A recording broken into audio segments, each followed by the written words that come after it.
ॐ यश्छन्दसां वृषभो विश्वरूपः छन्दोभ्योऽध्यमृतात् सम्बभूव समेन्द्रो मेधया स्पृणोतु अमृतस्य देवधारणो भूयासं शरीरं मे विचर्षणं जिह्वा मे मधुमत्तमा कर्णाभ्यां भूरिविश्रुवं ब्रह्मण कोशोऽसि मेधया पिहितः श्रुतं मे गोपाय ॐ शान्ति शान्ति शान्तिः। मेधा देवी जुषमाणा नागात् विश्वाची भद्रा सुमनस्य माना त्वया जुष्टानुदमाना दुरुक्तान् बृहद्वदेम विदथे सुवीराः त्वया जुष्ट ऋषिर्भवती देवी त्वया ब्रह्मा गतश्रीरुतत्वया त्वया जुष्टश्चित्रं विन्दते वसुसानो जुषस्व द्रविणो न मेधे मेधां म इन्द्रो ददातु मेधां देवी सरस्वती मेधां मे अश्विनावुभावा धत्तां पुष्करस्रजा अप्सरासु च या मेधा गन्धर्वेषु च यन्मनः देवीं मेधा सरस्वती सा मां मेधासुरभिर्जुषता गुस्वाहा आमां मेधासुरभिर्विश्वरूपा हिरण्यवर्णा जगति जगम्या ऊर्जस्वती पयसा पिन्वमाना सा मां मेधासु प्रतीकाजुषन्तां मयि मेधां मयि प्रजां मयि अग्निस्तेजो ददातु मयि मेधां मयि प्रजां मयीन्द्र इन्द्रियं दधातु मयि मेधां मयि प्रजां मयि सूर्यो भाजो दधातु। ॐ महादेव्यै च विद्महे ब्रह्मपत्नी च धीमहि तन्नो वाणी प्रचोदयात्। ॐ हंस हंसाय विद्महे परमहंसाय धीमहि तन्नो हंसः प्रचोदयात्। ओम शांति शांति शांति। सभी को सुप्रभात और जय मां सरस्वती। आज हम फिर से जुड़े हैं और ब्रह्म कुमारी संस्था से पीड़ित एक और व्यक्ति की व्यथा जानेंगे जिन्होंने पुलिस केस भी किया था और उन्होंने उसके बाद एक अपनी वीडियो भी बनाई है और हम आज उनकी पूरी जो केस है वो समझेंगे और उनको ब्रह्म कुमारी संस्था ने किस प्रकार परेशान किया ये उन्हीं के मुंह से जानेंगे और वो आ चुके हैं। तो हम बिना देर करे उनका वेलकम करते हैं। रवि जी, आपका बहुत स्वागत है हमारे चैनल पे और आप हमें बताइए अपनी पूरी स्टोरी शुरू से लेकर तफसील से। आपकी आवाज नहीं आ रही है, आप अनम्यूट होकर बोलिए। आप म्यूट हैं। हाँ जी, अनम्यूट हो गया मैम जी। नमस्कार सबको, नमस्कार जी। एक बात मैं बता दूं कि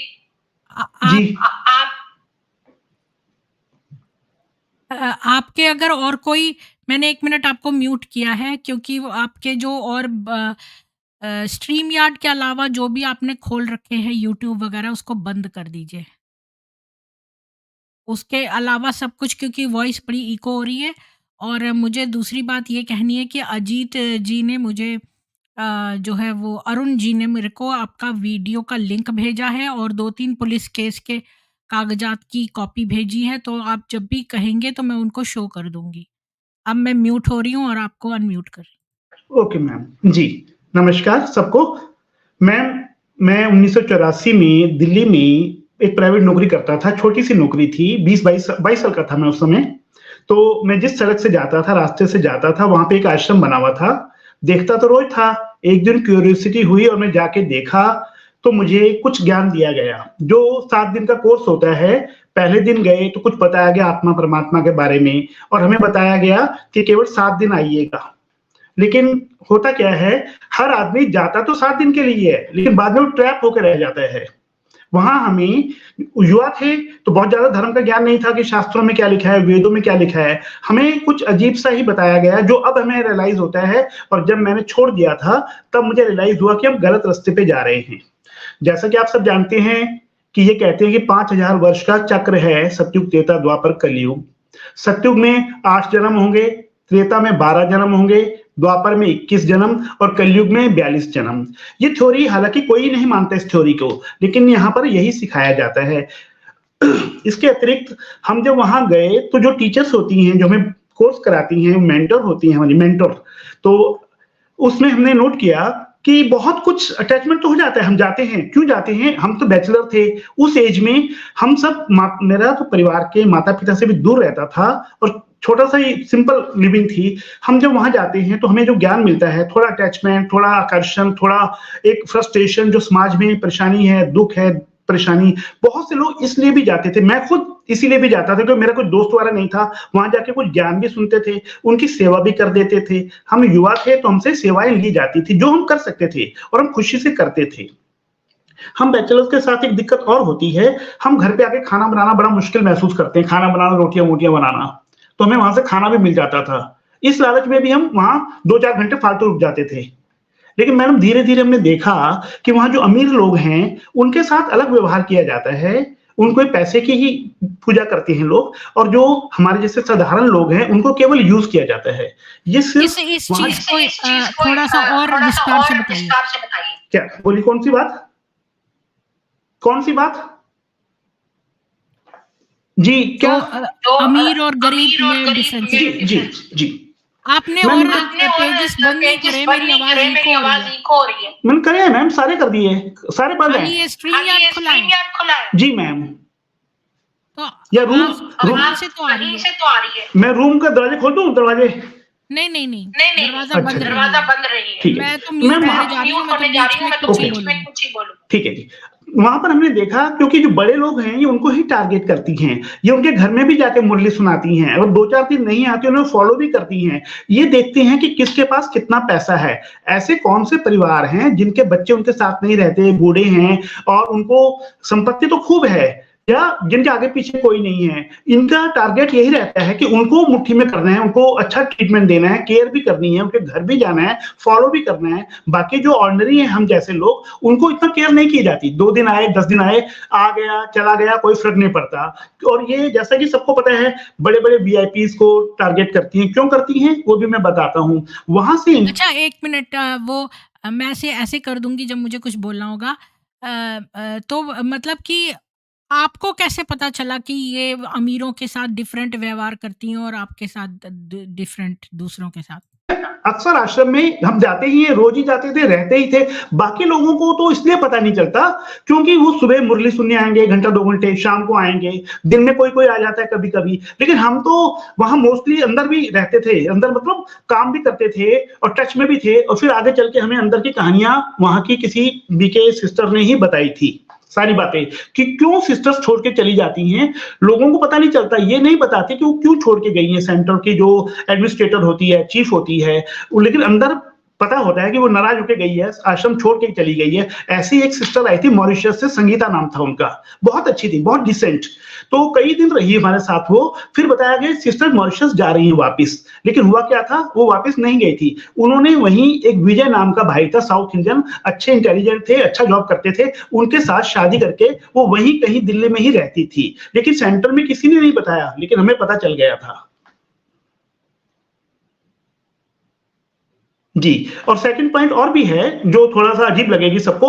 वहां पर जो हम जाते हैं युवा अवस्था में, नेचुरली एक आकर्षण होता है। बहुत सी ब्रह्मा कुमारीज 1 साल, 2 साल, 5 साल, 10 साल में महसूस करती हैं कि जो हम प्रीच कर रहे हैं, जो फैक्ट्स हैं, दोनों बिल्कुल अलग-अलग हैं और धीरे-धीरे वो भी वहाँ डिप्रेस्ड फ़ील करती हैं और अच्छा मौका मिलने पर जब कोई उनको अच्छा साथी मिलता है, तो वो शादी कर लेती हैं, वहाँ से चली जाती हैं। मेरे सामने बहुत सी ब्रह्मा कुमारीज़ गई हैं, मैं नाम भी जानता हूँ, जिस मेंटर के साथ था मैं, जिनके साथ मेरा काफ़ी अटैचमेंट था, उन्होंने भी बाद में शादी कर ली थी। उससे पहले उनकी बहन सुधा, जिनके फादर सफदरजंग हॉस्पिटल में थे, दिल्ली में, वो उनकी बहन भी पहले शादी करके चली गई थी। उसके बाद जो दूसरी रेखा बहन थी, दूसरी बहन, वो भी 2 साल 3 साल बाद मेरे बाद शादी करके चली गई थी वहाँ से। एक चीज़ आपने जो कहा बड़े अमीरों का है, वहाँ ये यूनिवर्सिटी लिखते हैं अपने साथ, spiritual university, Rajyoga meditation centre. इस चक्कर में इन्होंने दिल्ली में जो वहाँ के उस समय तत्कालीन गवर्नर वगैरह थे, उनसे मिलकर एजुकेशनल, इंस्टीट्यूशनल एरिया में एक बहुत बड़ा प्लॉट लिया था। इसी वजह से ये सांसदों, मंत्रियों, वीआईपी के पास जाती हैं, जिससे कि ये क्योंकि इनको एक यूनाइटेड नेशन में 2 सीट्स मिली हुई हैं एनजीओ की, उसके आधार पर भी लोगों को अट्रैक्ट करके कि पीस के लिए काम कर रही हैं, शांति के लिए काम कर रही हैं। संस्था को एक नाम मिल जाता है कि यूनाइटेड नेशन से जुड़ी हुई हैं और वीआईपी लोग जुड़े हुए हैं। ये भी इनकी पब्लिसिटी का और आगे बढ़ने का एक बहुत बड़ा कारण है। जबकि इनमें जो विदेशी आते हैं, वो खूब पैसा देते हैं और ये खूब पैसा लेती हैं, सबसे लेते हैं। आश्रम पे जाने वाले लोगों से, जो अमीर हैं, उनसे मंथली भी लेते हैं, आश्रम का खर्च चलाने के लिए भी लेते हैं। ये कहती हैं कि हमारी और तो कोई कमाई नहीं है, क्योंकि जिस सेंटर पे मैं जाता था, वहां जो व्यापारी लोग आते थे, वो इनको खूब देते थे, हम लोग नहीं दे पाते थे। जी मैम, इसके विषय में एक बात जी। तो इसका मतलब और इनके यूट्यूब चैनल्स भी चलते हैं सुरेश ओबरॉय के संग, इनका वो भी आता है बीके शिवानी जी का।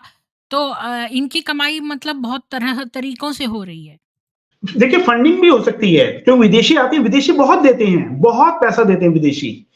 और तो जैसे कल भी कहा था किसी ने, जो आश्रम से हमारे भाई बहन हैं, जो नए जुड़ते हैं, उनसे कहा जाता है कि तुम्हें पवित्र रहना है, खान पान शुद्ध करना है, तुम इसको नियम को फॉलो करोगे तो 1 साल बाद तुम्हें बाबा से मिलने ले जाएंगे।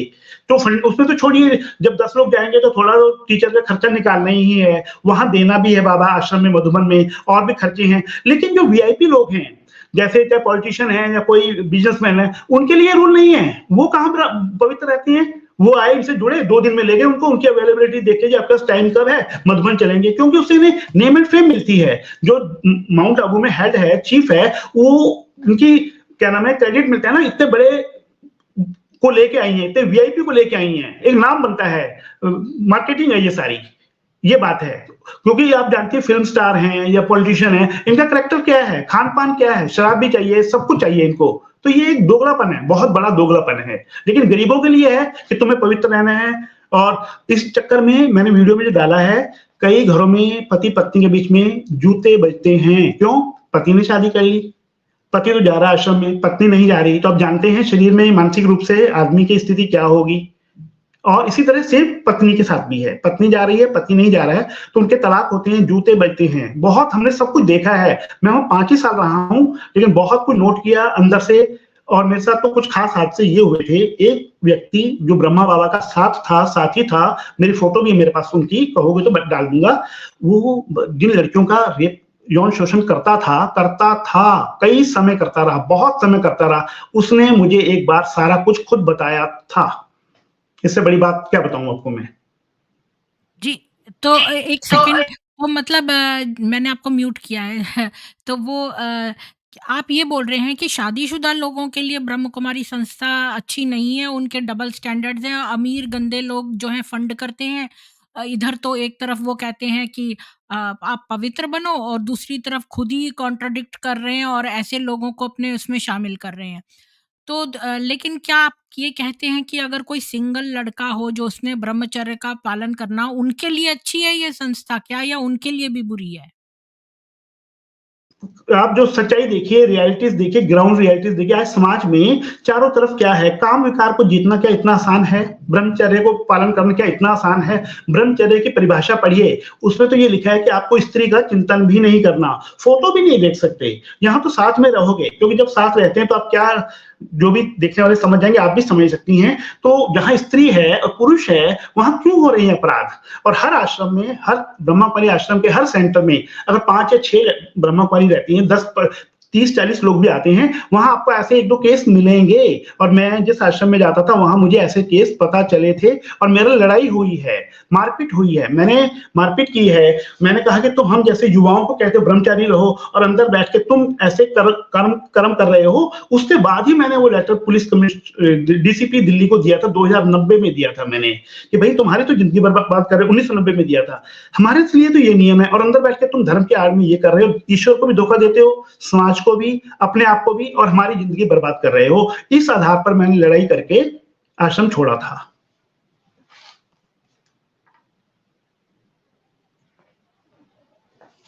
क्या आप वीरेंद्र दीक्षित जी की बात कर रहे हो जो जो रोहिणी में केस चला था जहां पर 7 या 14 लड़कियां मिली थी, उसमें से भट्टी में, और उनको केजेस में रखा गया था, पिंजड़ों में? वीरेंद्र दीक्षित चलाते थे शंकर पार्टी। शंकर पार्टी, ये शिव वाले हैं, शिव बाबा। शंकर पार्टी एंटी पार्टी थी इनकी। मैं भी जब बागी हो गया था तो मुझे भी वीरेंद्र दीक्षित की संस्था से इनविटेशन आया था और सबसे बड़ी हैरानगी की बात, हर ब्रह्मा कुमारी आश्रम में 1-2 स्पाइन करते हैं शिव, जो ऐसे होते हैं जो वीरेंद्र दीक्षित की वहां भी जाते हैं, इधर की भी खबर उधर देते हैं। वरना जब मेरी लड़ाई हुई थी सबको पता चल गया कि मैं बागी हो गया हूं, तो मुझे वीरेंद्र दीक्षित जी के यहाँ से बुलावा क्यों आया था। उनका एक्चुअल सेंटर कंपिल एक जगह है फर्रुखाबाद में, वहां पे है। ये जो रोहिणी वाला केस है ये तो 5 साल पुराना है और मैं आपसे बता रहा हूँ 88-89 की बात। वो तो ब्रह्मा का साथी था, ब्रह्मा बाबा लेखराज का साथी था वो आदमी, उसकी बात कर रहा हूं मैं। इंदर मलिक नाम था, अब तक तो मर चुके हैं वो व्यक्ति कभी इतना हाई फाई था, उसको सेंटर खोल दिया। उसका नाम होता था, दिल्ली एक बहुत बड़ा गढ़ है, आप जानते हैं, सारे पॉलिटिशियंस है, राष्ट्रपति हो, प्रधानमंत्री हो, सांसद हो, मंत्री हो, सब वहीं पे हैं। तो वहां पर जब सेंटर खुला था, उस सेंटर की विशेषता थी हमारे वाले की, वहां से सभी वीआईपी लोग आते हैं माउंट आबू।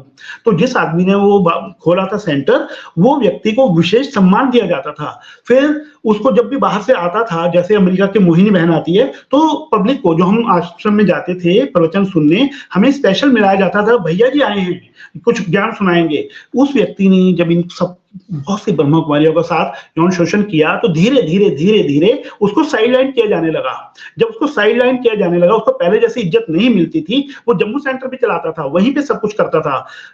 उसके बाद उसको जब पता चला तो उसने एक साथ दिन मेरे साथ बैठा था, वो मुझे बंद कमरे में, जो लिविंग रूम होता है आश्रम का, जहां सेंटर की बात कर रहा हूं मैं, दरवाजा बंद करके मुझे सारी बातें बताई। तो जब हम दोनों एंटी मिल गए तो ब्रह्मा कुमारी की मजबूरी थी, उसको निकाल तो सकती नहीं, वो फाउंडर है और सब कुछ करता है, उसकी पावर भी है। अच्छा, तो जब ये बाहर से ब्रह्मा कुमारी कुछ सुन रही थी तब इन्हें पता चला और उस ब्रह्मा कुमार ने मुझे, ब्रह्मा कुमार का फाउंडर ही था इंदर मलिक, अब तो डेथ हो चुकी है, उसने मुझे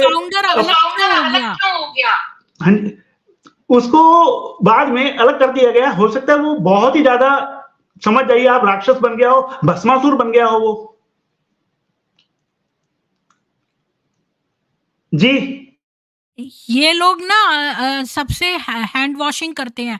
मुझे ब्रह्म कुमारी ने बताया, एक मुझे ईमेल से कांटेक्ट किया संस्था ने और मुझे कहा कि आप ब्रह्म कुमारी के खिलाफ क्यों बोल रहे हैं, कि हमारा वीरेंद्र दीक्षित से कोई लेना देना नहीं है। तो उन्होंने मुझे एक लेटर दिया, तो मैंने वो लेटर पढ़ा, तो उसमें कोई पुलिस या किसी उसकी तरफ से वेरिफिकेशन नहीं था कि वीरेंद्र दीक्षित इनकी संस्था को बिलोंग नहीं करता। बल्कि जब कोई भी इनकी संस्था का बुरा वो होता है तो या उससे कह देते हैं ये तो हमारी संस्था का है ही नहीं, हम इसको निकाल रहे हैं, इस तरह से कर देते हैं। जैसे कि कोई गवर्नमेंट होती है, वो अपना कोई जासूस भेजे, वो जासूस पकड़ा जाए तो बस वो कह देते हैं हम तो इसे जानते नहीं। ये वही वाली है। जी बिल्कुल, हर सेंटर पे ऐसी घटनाएं होती हैं। ये रिपोर्ट माउंट आबू पहुंचती है, पहले तो जो सेंटर की लोकल इंचार्ज है इस मामले को दबाती है, लेकिन जब बात बढ़ जाती है तो माउंट आबू पहुंचती है। वहां पर भी सिंधी की लॉबी है, सिंधी लोग हैं जो हेड, अब तो पता नहीं, मेरे समय पे सभी सेंटर के चीफ जो बड़े पद थे सिंधी लोगों के पास थे, उनको 10 खून भी माफ है। बाकी अगर कोई ब्रह्मा कुमारी गरीब घर की है, कोई दूसरी है, तो उसको तो साइडलाइन कर देंगे, निकाल के फेंक देंगे दूध से मक्खी की तरह। बाकी अपनी सिंधी लोगों को कुछ नहीं कहते, उनको प्रोटेक्ट करते हैं। मेरे केस में भी यही हुआ था। अच्छा, आप अभी कह रहे थे दीक्षित की बात, वीरेंद्र दीक्षित तो भगौड़ा है, हाई कोर्ट ने सीबीआई से कह रखा है उसे सामने पेश किया जाए। अभी एक और संस्था बन गई है इनकी रायपुर में, आप यूट्यूब पे देखेंगे, वो संस्था भी दावा करती है कि शिव बाबा उनके तन में आते हैं। अब वो दावा कर रहे हैं, इधर ये ब्रह्मा कुमारी मधुबन वाले कर रहे हैं, ये क्या फ्रॉड है? आप देखिए ना, कोई भी दावा करने को लग जाता है। उसका वीडियो आप जरूर देखिए, रायपुर वाली बहन, शायद नाम भूल गया मैं, और तीसरी एक और है, पटेल नाम से है वो, बेहद की, वो भी निकले यहीं से। तो 4 संस्थाएं बन गई है इनकी। एक तो नीलम करके कोई है, नीलू यादव, उसने एक निकाला है कि वो ब्रह्म कुमारी का, बहुत सारे लोगों का है, बहुत घंटे-घंटे भर के वीडियोज़। छोड़ दिया उन्होंने, उन्होंने अपने आप बीती बताई है कि मेरे को कैसे आश्रम से हटाया गया, मैं उन्होंने क्यों छोड़ा है। मैं बात कर रहा हूँ रायपुर में ब्रह्मा कुमारी संस्था की एक और ब्रांच, एक और विंग बन गया है। वो दावा करते हैं कि ब्रह्मा बाबा जो पीबी के वो अलग हैं, एक और हैं, दशरथ पटेल अलग है, दशरथ पटेल जी अलग है, उन्होंने भी ब्रह्मा कुमारी छोड़ी है। और एक रायपुर है, आप पढ़िएगा, मध्य प्रदेश में रायपुर है, वहां की संस्था अलग है। आपको यूट्यूब पे बहुत वीडियो मिलेंगे, वो भी बिल्कुल वैसे ही जैसे गुलजार दादी के शरीर में शिव बाबा आते थे, वो भी ऐसे ही नाटक करके दिखाती है। वो कह रही है अब हमारे पास आते हैं ब्रह्मा शिव बाबा, ये देखिए, ये क्लेम कर रही है वो। मुझे एक बात समझ में नहीं आती कि ये जो लेखराज था, जो आफ़ताब था, जो लेखराज बन गया था, वो जो कराची से आया था, वो तो इतना अय्याश आदमी था, जैसे एक गंदे कपड़े से हम टेबल साफ नहीं कर सकते, तो एक गंदा व्यक्ति कितना भी अच्छा प्रवचन क्यों ना दे दे, वो तो शिव जी उसमें थोड़ी ना आ जाएँगे। ये तो शिव जी का अपमान करने की बात है, अगर हम ये बात कहते हैं तो। उस दिन भी कही थी कि ईश्वर क्या इस संस्था का गुलाम है कि जब चाहे साल में 50 दिन बुलाएंगे, 8 घंटे के लिए बुलाएंगे, उसे पूरी दुनिया से कोई मतलब नहीं है, वो सिर्फ इनसे मिलेगा और ये सत्युग में जाएंगे, लक्ष्मी नारायण बनेंगे। जो लोग दुनिया में इस समय झूठ बोल रहे हैं, पैसा कमा रहे हैं, सिर्फ अनैतिक धंधे कर रहे हैं, क्या वो लोग सत्युग में जाने लायक हैं? ये तो बहुत बड़ा प्रश्न चिन्ह है। इसके अलावा मैं आपको एक खास बात और बताता हूं, आर्य समाज जो संस्था है, उन्होंने एक किताब लिखी है, दूध का दूध और पानी का पानी। उसमें उन्होंने ब्रह्मा कुमारी संस्था के सारे कच्चे चिट्ठे खोले हैं, कैसे कराची से, सिंध से कराची भागे, कराची से भारत में आए, कैसे इन पे एफआईआर हुई, कैसे हंगामे हुए, कैसे वहां लेखराज को भगाया, ये सब लिखा है। कैसे लेखराज यौन शोषण करता था महिलाओं का, कैसे गंदी लड़कियों को गोद में बिठाता था। पूरी किताब है जिसमें ना आपके ऊपर कोई उंगली उठेगी, ना मेरे ऊपर उंगली उठेगी। इन्होंने, ब्रह्मा कुमारी ने आर्य समाज पे उंगली उठाई थी, जिसके बदले में आर्य समाज संस्था ने दूध का दूध और पानी का पानी के नाम से किताब छापी है। उसमें कोई भी पढ़ सकता है, कोई भी पढ़ सकता है उस किताब को। जी, बहुत अच्छा किया आपने बता दिया। वैसे मुझे अरुण जी ने वो भेजी थी ब्रह्म कुमारी मत दर्शन, वो भी उसमें भी दिया है, और मेरे को वर्डप्रेस से मैंने ऑलरेडी इसको अपनी एक स्ट्रीम में कवर किया था, सेम मटेरियल। श्री राम शर्मा आचार्य जी जो शांति कुंज गायत्री परिवार हरिद्वार के हैं, वो उन्होंने लिखी है, वो उनके यहाँ की किताब है जो उन्होंने, अरुण जी ने भेजी है। जी, और वो गायत्री परिवार के वो वो जो हैं आदित्य उपाध्याय जी, वो हमारे साथ जुड़े हुए हैं गायत्री परिवार के। भी है ना इनके मुख्य आजकल, तो श्री राम जी के दामाद हैं वो, प्रणव पांड्या जी। एक second, Brahma Kumari true story, ये आफ़ताब था, ये अब इन्होंने मिटा दिया है। जैसे चांद मियाँ का मेरे पास एक फ़ोटो थी, रेपिस्ट था, वो अखबार में आई थी, उसकी शक्ल, वो सब, वो मैंने पहले मैं सेव करके नहीं रखती थी, मैं अपनी बुकमार्क लगा लेती थी, तो इन्होंने सारे वेबसाइट्स चेंज कर दिए। तो जो ये आफ़ताब लेखराज बन गया था, ये चीज़ भी मैंने बुकमार्क करी थी, लेकिन ये इन्होंने वहाँ से उड़ा दी। अब मेरे पास कोई और मीन्स नहीं है आपको प्रूव करने का। अगर आपको मेरे पर नहीं विश्वास करना तो मत करिए। अगर आप उसको सिंधी भी समझते हैं, जो कि हमें प्रूफ पता है, तो उस हिसाब से भी वो अय्याश आदमी था। अय्याश आदमी के ऊपर शिव जी क्यों आएँगे? जहाँ रहे महादेव, वहाँ न रहे कामदेव। अच्छा, मैं अब आगे बताता हूँ आपको। जब मैं वहां देखता था कि जो हमारे साथी आश्रम दोपहर को हमेशा 12 बजे से 4 बजे तक बंद रहते हैं, सारे आश्रम जो भी हैं वहां का नियम है, वो सिस्टर्स आराम करती हैं। तो वहां अक्सर जो सेवा करने आते थे, कोई लोग सामान लेके आ रहे हैं, तो मैं तो थोड़ा सा गर्म मिजाज का भी हूँ, अन्याय के खिलाफ लड़ता हूँ, शुरू से लड़ता हूँ अन्याय के खिलाफ, अधर्म के खिलाफ। तो वहां देखता था कि कोई आया तो मैं बोलता था इनको थोड़ा खाना वाना खिला दो, बेल बजा करके आश्रम के लोगों को। तो बोलते नहीं, अभी हमारे आराम का टाइम है। एक दो बार जब मैंने देखा कि वीआईपी लोगों के लिए अलग है, आम काम गरीब के लिए अलग है, तो काफ़ी तू-तू मैं-मैं भी हुई और धीरे-धीरे उन्हें पता चल गया कि मैं उनके एंटी जा रहा हूँ, उनकी बात नहीं मानने वाला।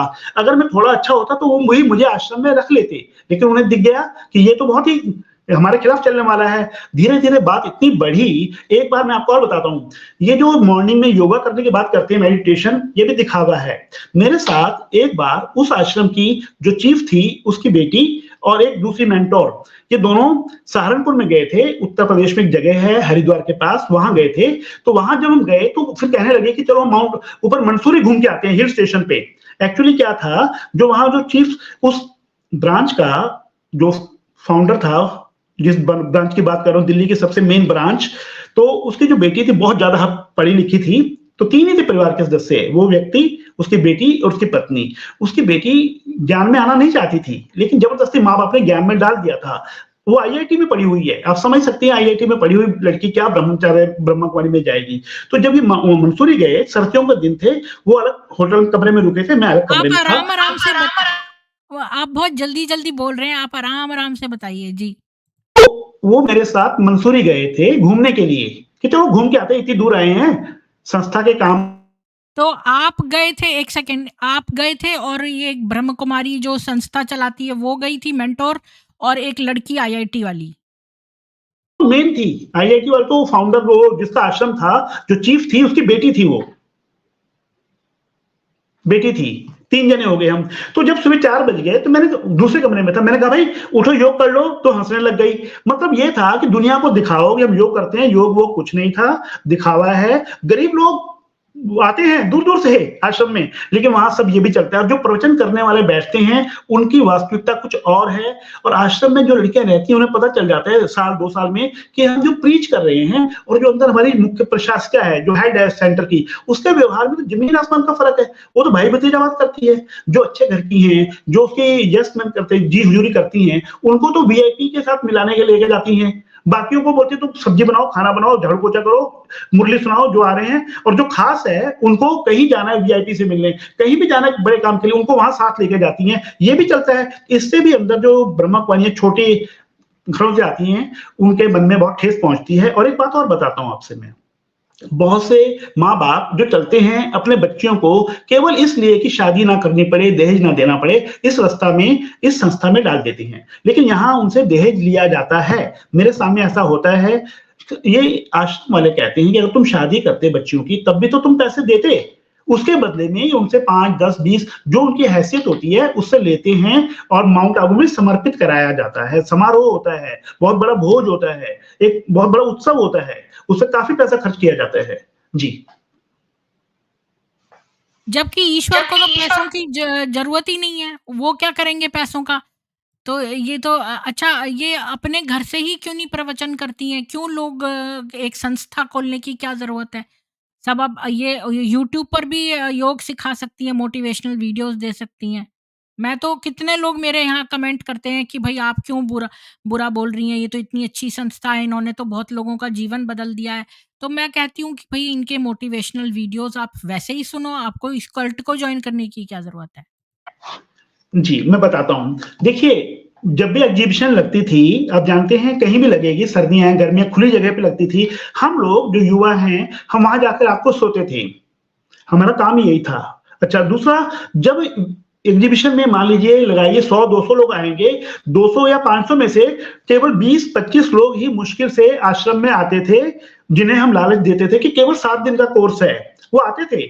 उनमें से कोई 500 में से भी 50 ही आते थे मुश्किल से। और जो 50 में से जो कोर्स करते थे 7 दिन का, पूरा करने के बाद कंटिन्यू करते थे, वो भी 50 में से 5 ही थे।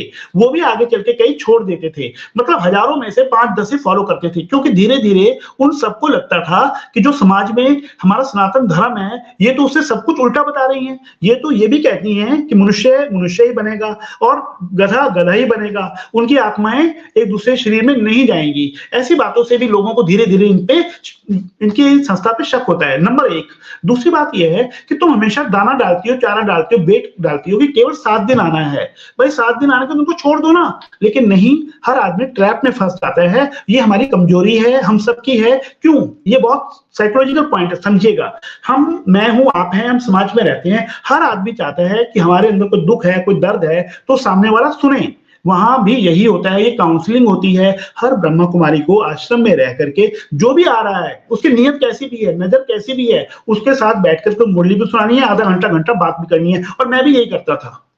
खुल के बोल रहा हूँ मैं आपसे, हम युवा थे, घर-बार नहीं था, माँ-बाप से दूर रहते थे, हम वहाँ जाके कई बार बातें करते थे दिल की, सुख-दुःख की, अपने परिवार की, अपने मन में जो चल रहा है और इसी से अटैचमेंट हो जाता है और इस वजह से भी लोग आश्रम की तरफ जाते हैं। ये भी एक बहुत बड़ा फैक्ट है, इसे भी समाज को समझना होगा, वरना 7 दिन बाद छोड़ दीजिए उनको। जैसा भी आपने कहा यूट्यूब चैनल पे सुन सकते हैं आजकल, आजकल आप ऑनलाइन सुन लीजिए, लेकिन वहाँ तो बुलाया जाता है ना, ये चीज़ है। और बोलिए आप। जी, तो अगर आपने आगा खानी मुसलमानों के बारे में नहीं सुना, वो सुसाइड बॉम्बर्स हैं और वो जो हैं कहते हैं हम अल्लाह भी हैं, हम विष्णु भी हैं और क्योंकि उनको लगता था और हम शिव भी हैं क्योंकि उन पर चढ़ावा बहुत आता है। तो उनके अपने जो मस्जिदें हैं वहाँ पर एक मुखी होता है जो कि जैसे इमाम और मौलवी होता है उस तरह वो मुखी होता है और वो जन्नत का टिकट देता है बदले में सोना और बहुत सारा मटेरियल पैसा, सोना हर तरीके से वो बहुत-बहुत पैसे लेता है और लोगों को जन्नत भिजवाता है। ऐसा एक मुखी मेरे चैनल पे आया था और उसको निकाल दिया गया था क्योंकि उसने ये बोला कि एक आदमी आया वो अपने मरे हुए रिश्तेदार को जन्नत ले जाना चाहता था, तो इस मुखी ने कहा कि भई मैं मरे हुए को नहीं ले जाऊँगा। तो उसने कहा कि नहीं तो जो जो उस मस्जिद का ओनर था उसने कहा नहीं-नहीं तू ले ले इससे सोना वग़ैरह और इसको दे दे टिकट उसमें क्या है? तो इसने इस बात से इन इन लोगों में मतभेद हो गया। तो ये जो आगा खानी ऊपर से जो घोड़े का बिज़नेस करते हैं एक्चुअली में यही सुसाइड बॉम्बर्स हैं और यही जो हैं जैसे आपके वो हैं नक्शबंदी जो आपके वो हैं सूफ़ी जो नक्शबंदी उसके हैं, वो भी तो यही जिहाद और इसमें हैं, तो ये तो सुसाइड बॉम्बर्स हैं। तो ये लोग भी अपने आप को कहते हैं हम अल्लाह भी हैं, हम शिव भी हैं, हम विष्णु भी हैं ताकि हिंदू बेवकूफ़ बन के इनको चढ़ावा दे। क्योंकि हिंदू ही सबसे जो है मूर्ख बन रहा है, चाहे वो इस्लामी लोग हों, चाहे वो ईसाई लोग हों, चाहे अब ये एक तरह का जैसे प्याज के छिलके होते हैं ना, जब ये देखते हैं कि इसको एक ट्रैप में नहीं फँसना तो तू इस वाले ट्रैप से फँस, इसने नया अपना खोल लिया, इसने राधा स्वामी मत खोल लिया, इसने जो है साईं बाबा मत खोल लिया, इसने जो है ब्रह्म कुमारी मत खोल लिया, अलग-अलग हैं, किसी में तो फँसेगा आके सनातनी। तो और जो सनातनी हैं वो बड़ी उम्र के हो जाते हैं, जैसे मेरे बड़े जो मामा वगैरह था, वो सोचते हैं कि भई हम अपने सारे दिन में कुछ तो ऐसा प्रभु का काम करें क्योंकि हमें भी मरना है एक दिन, तो लोग सोचते हैं कि चलो अच्छी बातें सुनें और ये लोग तो बहुत जो है व्हाइट-व्हाइट कपड़े पहन के एक एक तरह से हमें लगता है बड़ा पवित्रता है और बड़ा ऐसी एक साइकोलॉजिकल एम्बियंस हो जाती है कि हमारे अंदर से विचार होते हैं, भई ये जो बात कहेंगे बड़ी पवित्र है क्योंकि हमें शक्ल से भी पवित्र लग रहे हैं, बोल भी अच्छा रहे हैं, मोटिवेशनल बातें भी सिखा रहे हैं। अच्छा मैंने शिवानी जी की कुछ बातें सुनी, वो तो बड़ी स्वार्थपूर्ण बातें बता रही थी कि लोगों के बारे में मत सोचिए, अपने बारे में सोचिए। ठीक है, मैं तो कहती हूँ कि न्यूट्रल रहना चाहिए, बैलेंस करके चलना चाहिए, एक्सट्रीम किसी भी चीज़ की बुरी है। हमारे योगी जो योग का अर्थ ही बैलेंस करना है। तो अगर आप बहुत दुःख में दुखी ना हो, बहुत सुख में सुखी ना हो और ना तो आप बहुत स्वार्थपूर्ण काम करिए और ना ही अपने आप को डोरमैट बना के दूसरों के लिए बिछ जाइए। दोनों ही तरीके हैं, हमें शस्त्र और शास्त्र दोनों सिखाए हैं। तो यही मुझे कहना है। जी, आप कंटिन्यू करिए अब। मैं कहा देखिए जो सनातन धर्म है वही खंडित होता जा रहा है। आर्य समाज अलग हो गया हमसे, राधा स्वामी बताया आपने, निरंकारी देख लीजिए, इसके अलावा राम रहीम हो गए, रामपाल हो गए। इसके अलावा धीरे-धीरे आप देखिए ये नए गुरुजी के नाम से आया है, दिल्ली में एक संस्था और बनी है गुरुजी। इन संस्थाओं ने धीरे-धीरे हम सबको अलग कर दिया है। हम सब एक-दूसरे से मिलना नहीं चाहते। हम चाहते हैं मेरा गुरु श्रेष्ठ है, वही सही कह रहा है, दूसरे गलत कह रहे हैं। इससे भी हमारा बहुत नुकसान हुआ है। इसी का फायदा उठा के ये ब्रह्मकुमारी संस्था जैसे लोग ये भी सनातन को तोड़ने का ही काम कर रही हैं। इसके अलावा आप जो कह रहे थे अभी धर्म की बात, सनातन की बात, अभी नहीं कभी महीना 2 महीने में बताइएगा तो मैं धर्म पर भी आपको बताएंगे। मैं इसी विषय में रिसर्च करता हूँ धर्म के बारे में। अभी हम बात करते हैं उसी बात पर जो मेरी माउंट आबू से अलग कैसे हुआ, मैं लड़ाई झगड़ा कैसे हुआ। मैं 2 बार माउंट आबू गया हूँ, एक बार 3 महीने के लिए गया हूँ, एक बार 1.5 महीना रहा हूँ वहां पर। वहां भी तो माउंट आबू में ये त्राटक करवाते हैं क्या, या राजयोग क्या है वो भी बताइए थोड़ा-सा? नहीं, देखिए, त्राटक भी नहीं है, राजयोग भी नहीं है, आँखें खोल के योग करते हैं, वहाँ सामने सीट पे प्रवचन करने के लिए जो स्टेज बनी हुई है, वहाँ एक बहन बैठ जाती है, दादी, बहन कोई भी, वो आँखें खोल के लाल बल्ब जला के जो सामने बैठे हैं हम लोग, उनकी आँखों में देखती है, एक को देखा 10 सेकंड, 20 सेकंड, फिर दूसरे को, फिर तीसरे को, इस तरह से।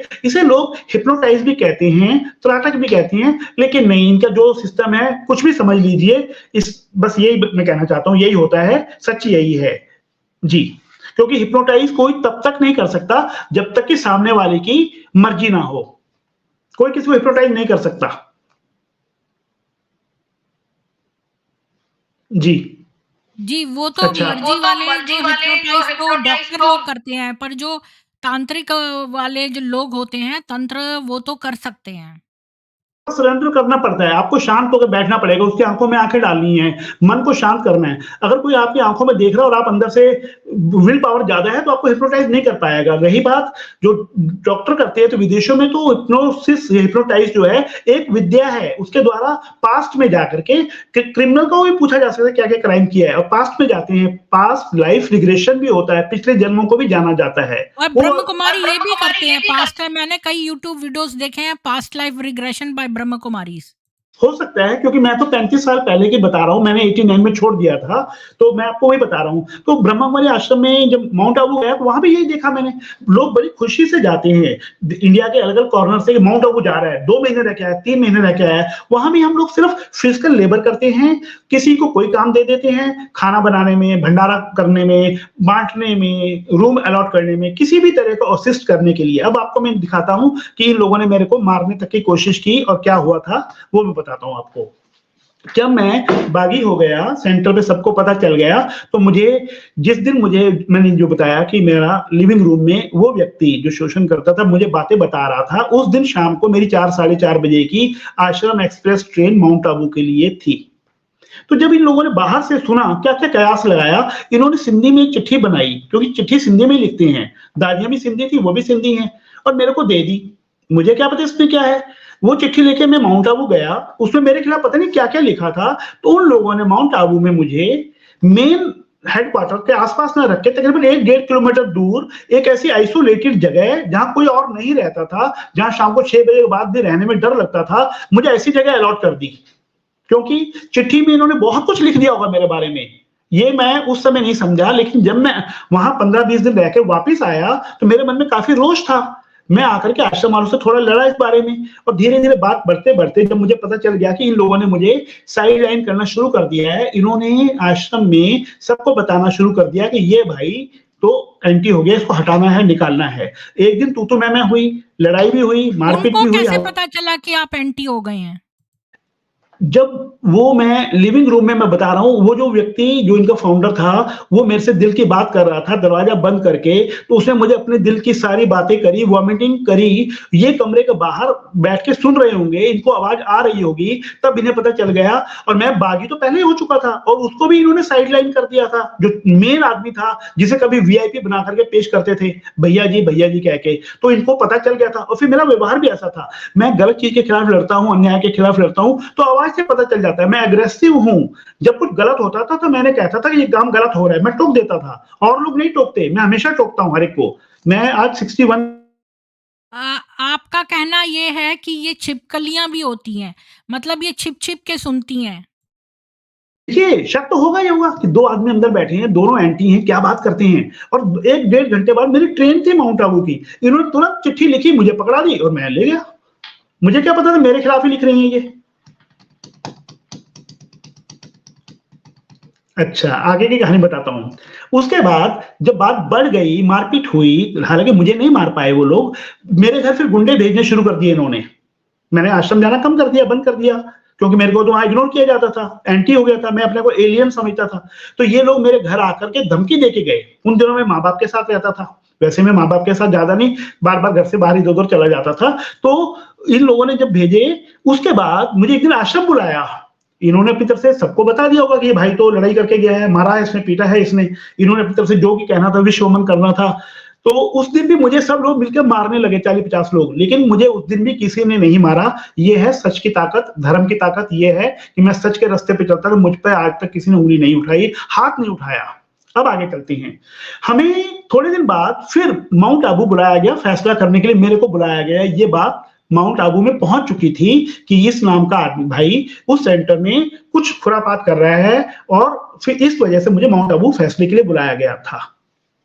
जी। अब क्या हुआ, जैसा कि आप जानती हैं, जैसे ही मैं माउंट आबू पहुंचा, ट्रेन में हम इकट्ठे गए थे, टिकट इकट्ठी थी हम सबकी। जो आश्रम की 2-3 बहनें थी, उनका भाई था, वो भी साथ गए थे, मैं अकेला था। मेरे माँ-बाप वगैरह नहीं, मैं माँ-बाप को बोल गया था मुझे जाना है। कितने दिन के लिए ये भी नहीं पता था। वहां गए, मैं हैरान रह गया। वहां हर आदमी मेरी स्पाइन कर रहा है, पूरी खबर फैलती है पूरे माउंट आबू में। मैं जहां भी जाता हूँ, हर कोई मुझे देख के हैरान हो रहा है। यानी कि वो मेरा देखना चाहता है, मेरी गतिविधि में देख क्या रहा हूँ, बात किससे करता हूँ, क्या बोलता हूँ। तो मुझे लकीली 35 साल हो गए, उस आदमी का नाम याद नहीं है, शक्ल भी याद नहीं है। जब देखा, बात तो सबको पता चल गई, तो किसी ने इशारे से मुझे कहा कि यहाँ से चुपचाप वापस चले जाओ, चुपचाप चले जाओ, परेशान मत हो, चुपचाप चले जाओ। तो मेरी मीटिंग हुई दादी से, तो मुझे यही फैसला। 1 मिनट, 1 मिनट। तो ये आपने ये कहा कि आप गए माउंट आबू, तो जब आपके पास लेटर आ गया था, फिर आप क्यों गए माउंट आबू? तो लेटर में तो ऑलरेडी आपके खिलाफ लिखा हुआ था। तो वो वाला समझे नहीं। जब कोई माउंट आबू जाता है किसी भी सेंटर से, तो उस सेंटर की जो चीफ होती है, सेंटर की जो हेड होती है, उस व्यक्ति के लिए कोई लेटर बना के देती है जो माउंट आबू में हमें हैंडओवर करना है। उसमें हमारा रिकॉर्ड होता है कि आदमी क्या है, कैसा नहीं है, वो उनको देना होता है। क्लियर? जी मैम। नहीं, मैं थोड़ा-सा कन्फ्यूज़ हो गई हूँ। मतलब आप तो कह रहे थे कि वो लेटर में उस आपने देखा नहीं, उन्होंने आप ही के खिलाफ लिख दिया था। तो वो लेटर जब भी किसी ब्रांच से कोई आदमी माउंट आबू जाएगा, तो माउंट आबू में देने के लिए हेड को, चीफ को, दादी को देने के लिए चिट्ठी भेजती हैं। उस चिट्ठी में उस व्यक्ति के बारे में जो सेंटर की मैडम है, इंचार्ज है, उसकी तारीफ, अच्छाई या बुराइयां लिख के भेजती है माउंट आबू में कि इस आदमी से कैसे डील करना है, इसके प्लस पॉइंट ये हैं, माइनस पॉइंट ये हैं। ये बात कह रहा हूं मैं। तो वो लेटर आपने पहले पढ़ लिया था बाद में कि नहीं पढ़ा नहीं, था? आपने नहीं पढ़ा था, आपने दे दिया, उसके बाद आपको लोगों के व्यवहार से ऐसा लगने लगा कि कुछ चक्कर है और किसी ने आपको एडवाइस किया कि यहाँ से चले जाओ। जी, अच्छा नहीं, वो पहली बार था, उसके बाद दोबारा बुलाया था। जब मेरे को मीटिंग के लिए बुलाया था, जो झगड़ा बहुत बढ़ गया था, माउंट आबू में फैसले करने के लिए बुलाया था, तब मुझे वहाँ पे किसी सज्जन ने कहा था कि आप यहाँ किसी पंगे में मत पड़ना, चुपचाप यहाँ से शाम तक वापस निकल जाओ। तो मैं फिर क्या किया, दादी ने जब मीटिंग की, सब लोग बैठे, मुझे कहा गया कि आज के बाद तुम उस आश्रम पे नहीं जाओगे। मैंने कहा ठीक है, कह रहे दूसरे आश्रम पे जाना। मैंने कहा ठीक है, और मैं चुपचाप घंटा 2 घंटे बैठ के, जो उनकी बस नीचे आबू रोड जा रही थी, माउंट आबू ऊपर है, आबू रोड नीचे है, स्टेशन है, वहां पर आ गया और ट्रेन लेकर के दिल्ली वापस आ गया मैं। और मुझे बताया गया कि माउंट आबू में कभी भी किसी का भी मर्डर कर दे पता नहीं चलता, वहां जंगल है, इतना बड़ा जंगल है, जंगली जानवर है, भालू, चीता वगैरह भी हैं, और वहां जो भी केस हुए हैं, वहां की पुलिस ने आज तक कभी भी किसी की मदद नहीं करी। कितने लोग गायब होते हैं कोई नहीं बताता, ये पॉइंट नोट कर लीजिए, और मैंने अभी चिट्ठी में लिखा है। मतलब ये लोग अपने गुंडे भी पाल सकती हैं और लोगों को वहाँ से धक्का दे दें पहाड़ पे से, या भालू चीते खा जाएँ, कुछ पता नहीं है, कई लोग मिसिंग भी हैं। बिल्कुल, जी। ये मैंने अपने लेटर में लिखा है, मुझे धमकी दी गई थी मारने की, ये सब लिखा है मैंने।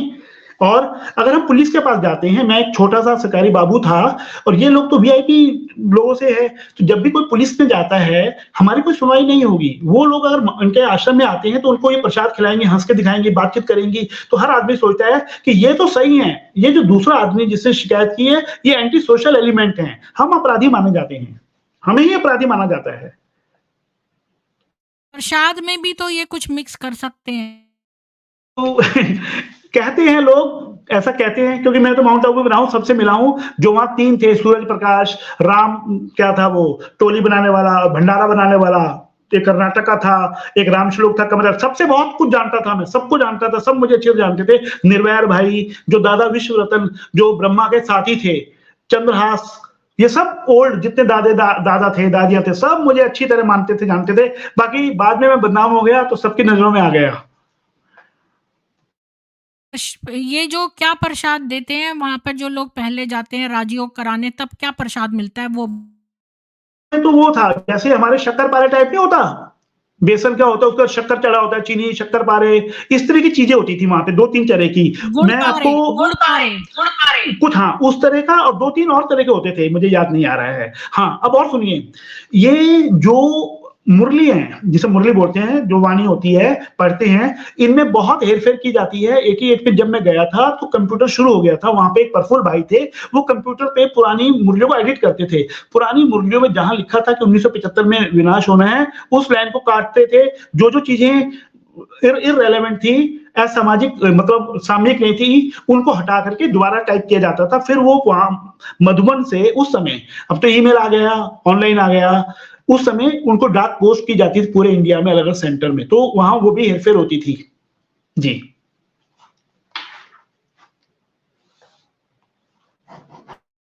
जी, मैं किसी का वीडियो सुन रही थी तो वो बताती थी कि वो अध्यापिका थी, मैंने उसका बहुत डिटेल में सुना था एक बार वीडियो, तो वो बता रही थी कि वो कैसे अध्यापिका थी और बड़े स्केड्यूल से वो डेली पहुँचती थी मुरली सुनने, वो इतनी प्रभावित थी, वो तो ईश्वर को पाना चाहती थी और उसको लेकिन वो डेली मुरलियाँ पढ़ती थी, तो वो उसने देखा कि कट-कट के आ रही हैं मुरलियाँ, पूरा सेंटेंस नहीं हो रहा है, तो वो पहुँची कि ये मुरली तो कटी हुई है, तो उन्होंने उसको वही तवज्जो नहीं दी।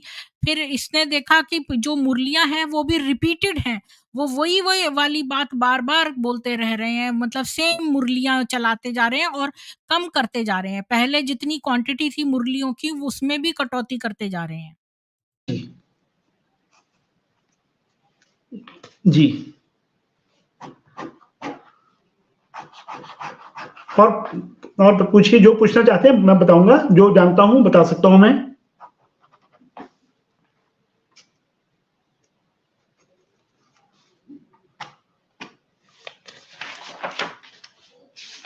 जी, कुछ पूछना है आप पूछ सकते हैं मेरे से, मैं जो जानता हूँ बता दूँगा आराम जी। जी, सबसे पहले तो मैं ये जो डॉक्यूमेंट्स हैं, ये आप हमें बता दीजिए कि ये किस चीज़ के डॉक्यूमेंट्स हैं जो मेरे को भेजे गए हैं। 1 मिनट, मैं इसको शेयर कर देती हूँ और आप मेरे को बताते जाना, मैं आपको अनम्यूट कर दूँगी। 1 मिनट, मैं अपने आप को म्यूट कर लूँगी।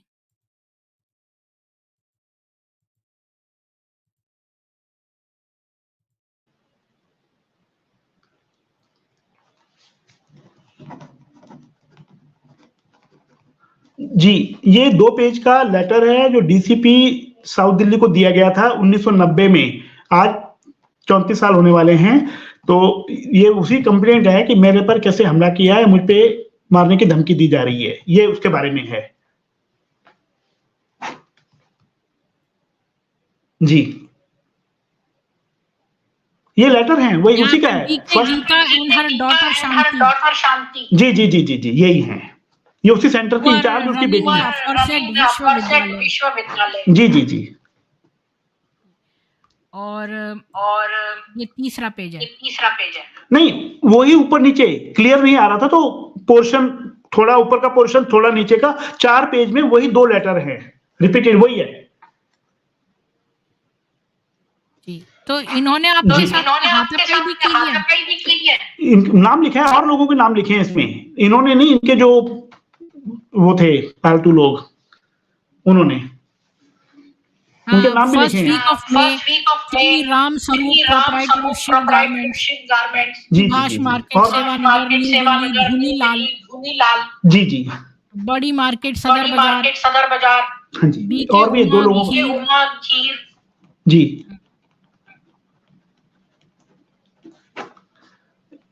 जी, और भी हैं एक तो। जी, मेरे पास तो ये 4 आए और एक वीडियो है। हाँ जी, हाँ जी। वीडियो में मैंने काफ़ी कुछ बताया, शॉर्ट में जो बता सकता था मैं, वो मैंने बताया था। मैं वीडियो का लिंक जो है वो यहाँ दे दूँगी नीचे डिस्क्रिप्शन में, तो आप लोग जो हैं वो देख सकते हैं और मैं अभी भी यहाँ पर नीचे दे दूँगी। जी, आप अपनी जो है वो स्टोरी शोषण वाली और बताइए थोड़ा। नहीं, दूसरा ये था कि आप ये देखिए हम तो समय पे आ गए। मैं फिर उसके बाद 92 में शादी की और मेरे बच्चे भी हैं, अभी बच्चे भी सेट हैं, सब ठीक है और मैं भी रिटायर हूँ। लेकिन बहुत से लोगों के साथ जैसा आपने देखा होगा 15-20 साल बाद, 25 साल बाद जब उनकी आँख खुलती है तो वो ना तो शादी कर सकते हैं और सब कुछ लूट चुका होता है। वो बहुत ही डिप्रेशन और फ्रस्ट्रेशन की स्टेज में चले जाते हैं और जो अंदर लोग रह रहे होते हैं, मैंने उनको भी देखा है, जो ब्रह्मा कुमारीज़ हैं, जो आ रहे होते हैं, जिन्होंने इनके बहकावे में आके शादी नहीं की होती, उनकी स्थिति भी बहुत मानसिक रूप से बड़ी फ्रस्ट्रेटेड सी लगती है, खोए-खोए से, परेशान से और वो घर में भी ठीक से नहीं रह पाते। घर में भी क्लेश होता है, जिन्होंने शादी नहीं की, उनका भी उनके परिवार के साथ और ये कहीं न कहीं और वो भी जमा पूँजी भी इनको दे देते हैं समझ लीजिए, क्योंकि मानसिक रूप से ये चाहते हैं कि वो शादी नहीं करेंगे और जब मन भी गया तो तन भी वही है, मन भी वही है और धन भी वहीं चला जाता है। तो उनकी स्थिति बहुत दुर्दशा होती है बाद में। ये ऐसे बहुत से केस हैं और अगर आप यूट्यूब पे देखेंगे तो लोगों की आप बीती देखेंगे तो सैकड़ों वीडियो हैं। बेशक ये कितना भी मना करती रहें, ये सब और जो आप कहते हैं शिवानी को, वो तो मार्केटिंग है, मार्केटिंग ट्रिक है। आप देखिए कि बड़ा एमबीए कर रखा है किसी ने, किसी कंपनी में जाता है, उसे करोड़ों रुपए का पैकेज मिलता है, लेकिन उसका काम क्या होता है कि पब्लिक को किसी तरह जो प्रोडक्ट वो कंपनी बना रही है, उसको बेच के उसकी सेल बढ़ाना, वही मार्केटिंग कर रही है शिवानी भी। आप कितना भी समझ लीजिए। और एक हैरानगी की बात आपको और होगी, शिवानी भी जानती है अंदर क्या है, फ्रॉड क्या है, सबको पता है। आश्रम में, अच्छा मधुबन वो में, माउंट जानती आबू है। में मुझे तो किसी ऐसा ने ये लिखा था कि अधेड़ उम्र की जो महिलाएं हैं उनको नहीं पता अंदर क्या विमेन ट्रैफिकिंग चल रही है अंदर, और ये बातें अधेड़ उम्र की महिलाओं को नहीं पता है। वो खाली अच्छी-अच्छी बातें जानती हैं, जैसे शिवानी वगैरह, इनको फ्रंट पे रखा जाता है पर पीछे से जो है देह व्यापार होता है। इसका मैं जवाब देता हूँ। ये उन पे लागू नहीं होता, जैसे कोई महिला इसमें लेडीज़ भी जाती है, ओल्ड लेडीज़ भी जाती हैं, जो सास हैं, बहू हैं, सब जाती हैं, जो घर से 1-2 घंटा टाइम निकाल के सुबह आ गई या शाम आ गई, खाना बना दिया, सब्ज़ी बना दी, सेवा कर दी, 2-4 लेडीज़ मिली, आपस में सुख-दुःख की बात कर ली, हँसी-मज़ाक कर लिया। उनको कई बार अंदर की कहानियाँ नहीं पता होता अंदर क्या हो रहा है, सबको नहीं पता। लोग 25-30 साल से जा रहे हैं, उनको भी नहीं पता ये बातें। आप हैरान हो जाएँगे। तो लेकिन मेरे साथ तो कुछ कहानियाँ और थी, मुझे तो अंदर से पता चल गया था। जब भी कोई ब्रह्मा कुमारी छोड़ के जाती थी, तो ये बताते नहीं किसी को क्यों छोड़ के गई है, क्यों परेशान थी। तो हमें पता चल जाता था। मैं तो 1-2 के घर पे जाके बात करके आता था कि भई क्या हुआ? तब उन्होंने मुझे सब कुछ बताया कि अंदर क्या-क्या चलता है। ये कहानी है मेरे साथ, इसलिए मुझे सारी कहानियाँ अंदर की पता है। जी, एक घटना हुई थी कि जब एक कॉन्डोम पाया गया था और कॉन्डोम पाए गए थे और वो जो एक वुमन है वो और एक आदमी है उनके बीच में था। तो ये बाहर का व्यक्ति आ गया, इसने देख लिया इनको रंगे हाथों और शिवानी भी आई और वहाँ पर उसने जो बाहर से आदमी आया था उसको जो है मुक्का मारा वहाँ के संस्था के आदमी ने। तो उसने पुलिस बुला ली, फिर पुलिस वाला जो है वो उसने ब्रह्म कुमारियों से उसका मेल-जोल था, तो ब्रह्म कुमारी शिवानी ने उसको एक लेटर दिया कि इस पे साइन कर दो कि यहाँ कुछ नहीं हुआ। मैं बताता हूँ आपसे, ये जो आपने बात की है, माउंट आबू में रहने वाले लोकल लोग सब जानते हैं, सब इनके बारे में बताते हैं, इनके एंटी हैं। वहाँ जो लोग हैं वो बहुत अच्छा नहीं मानते इनको, क्योंकि एक तो ये जहाँ जितने ये फॉरेनर आते हैं उन घटना सबसे माउंट कहती आबू की नहीं है। नहीं, वहाँ की नहीं है, लेकिन माउंट आबू में भी ये सब होता है, ये खबर वहाँ भी आपको लोकल लोग बता देंगे, वहाँ भी यही चीज़ें मिलती हैं जो आपने कही है, मैं नाम नहीं ले रहा हूँ, ये सब वहाँ भी मिलता है। जी। वहाँ के लोग क्यों नाराज़ हैं मैं बता देता हूँ। जितने फॉरेनर्स आते हैं आपको पता है भारत की मेंटालिटी क्या है दुकानदारों की, हम हर कोई सोचता है विदेशी तो बहुत अमीर है, लूट लो।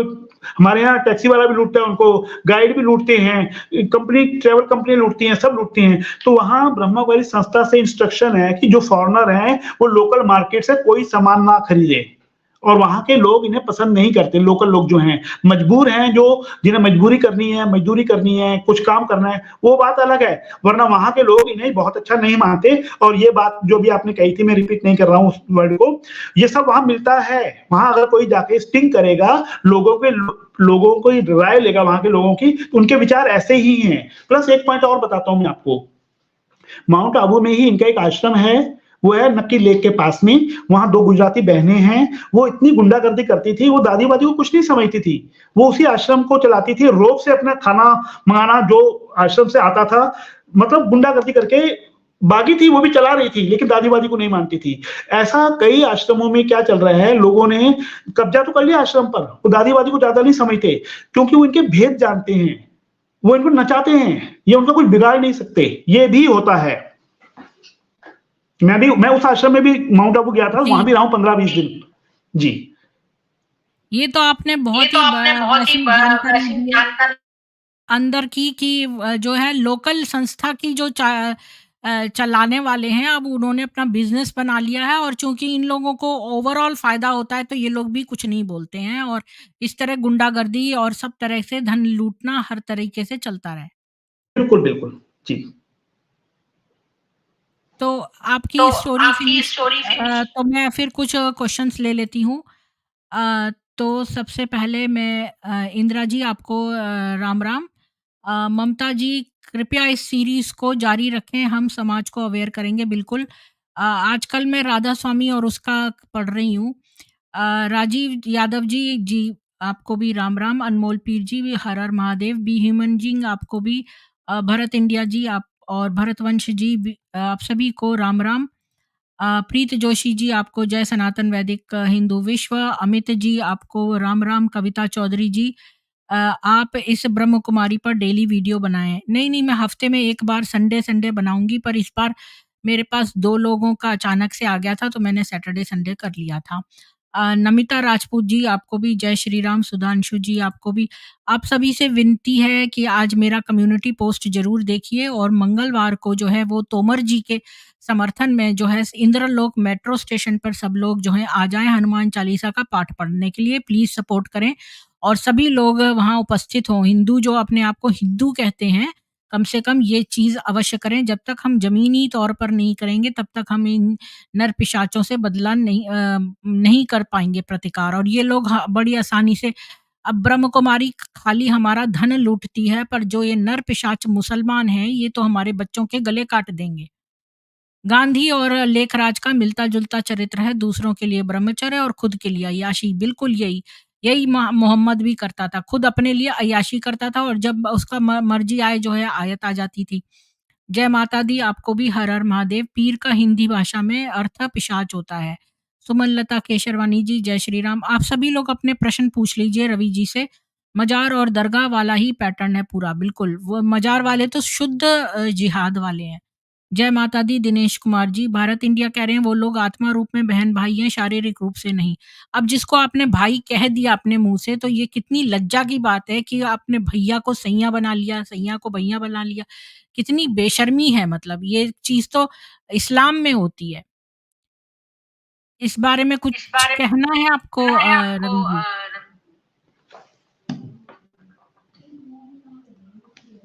जी? जी? भाई-बहन के जी बारे मैम। में कुछ भाई-बहन के कहना है? बारे में कुछ कहना है? हाँ, बिल्कुल, बिल्कुल। देखिए, जब हम जाते हैं तो सबको बहन ही कहते हैं, भाई-बहन ही कहते हैं। लेकिन अभी मैंने आपको जैसे पहले बताया, वहीं पर जब हमारी ट्यूनिंग अच्छी हो जाती है, हमें अपना फ्यूचर सिक्योर लगता है, कोई अच्छा वेल ऑफ आदमी मिलता है, जॉब अच्छे जॉब में मिलता है और जो अंदर 5-6 साल, 7 साल लड़की रहती है, उसे फ्यूचर तो दिख जाता है। ये भी दिख जाता है कि कई लोग पहले छोड़कर जा चुके हैं। तो कभी-कभी अच्छा क्या नाम है, ट्यूनिंग अच्छी होने पर वो शादी कर लेते हैं। बेशक पहले भाई-बहन ही कहते हैं और सब भाई-बहन ही कहते हैं, लेकिन ये सब चलता है।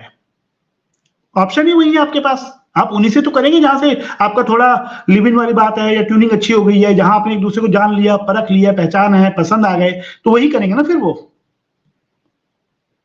जी, तो एक ये बोल रहे हैं कि हाँ, ब्रह्मा बाबा का असली नाम कृपलानी है, जो ईरानी मुल्क शिया मुसलमान समुदाय से आते हैं और लेखराज जी ने 69 साल की उम्र में दूसरी शादी की थी। लेखराज जी के बारे में लेखराज कुछ जी के कहिए? बारे में कुछ कहिए। लेखराज तो जितना पता है 69 में डेथ हो गई थी और उससे पहले जो सिंध में वहाँ छोटी-छोटी बच्चियाँ जो घरों से थी, उनको बुलाया था, उनको रखा था, जिससे उनके माँ-बाप नाराज़ हो गए थे।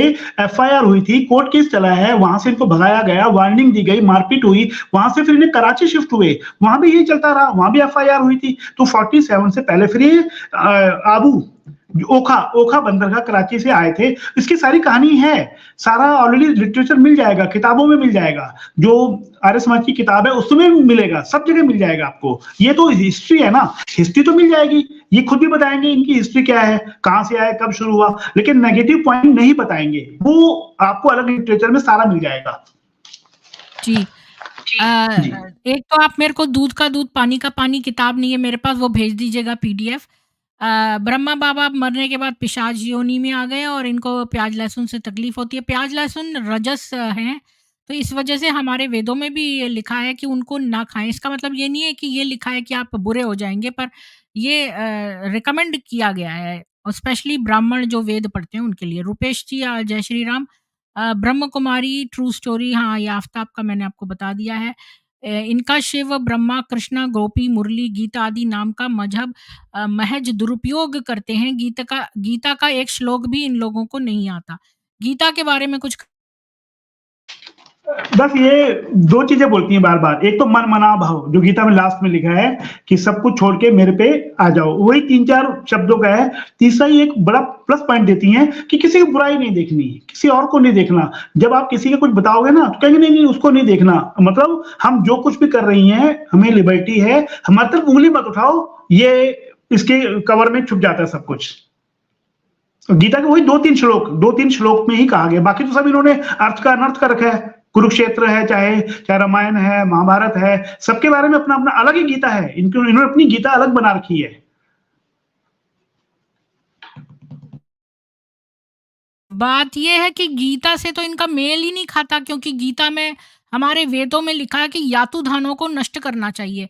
अब हमारे भविष्य पुराण में लिखा है कि जो ययाति के वंशज थे वो अधर्मी थे, तो उनको रेगिस्तान में एक्सपेल कर दिया था, उनको देश निकाला दे दिया, तो वहाँ रेगिस्तान में बस गए और वहाँ मोहम्मद नाम के आदमी ने पैशाची मज़हब शुरू कर दिया। अब अगर उनको वेदों के अनुसार उनको उनका जीवन ही खत्म कर दिया जाता, तो मोहम्मद पैदा ही नहीं होता। तो अब यही गलती जो है हम हिस्ट्री में रिपीट ना करें, और यातुधानों को अथर्ववेद में लिखा है, और मैं रेफरेंस दे दूँगी कि उनको एक अवसर देना चाहिए सुधरने का, नहीं तो उनको समाप्त कर देना चाहिए। और ये गीता का बुरा बोलते हैं। अब ये दूसरों में बुराई ना देखना, ये तो हमारे वेदों में लिखा है कि वरुण जो है वो द्वेष निवारण, कि दूसरों में द्वेष ना देखें, वसुधैव ही कुटुम्बकम। लेकिन जो यातुधान है, जो राजा, जो न्यायाधीश है, उसका कर्तव्य है कि यातुधानों को जो है जनता की से कर लेते हैं, वो इनकम टैक्स लेते हैं, तो जनता की सुरक्षा का भार भी उन्हीं पर है। तो उन्हें ही हमारी रक्षा करनी है, और इसलिए यातुधानों को दंड देना आवश्यक है।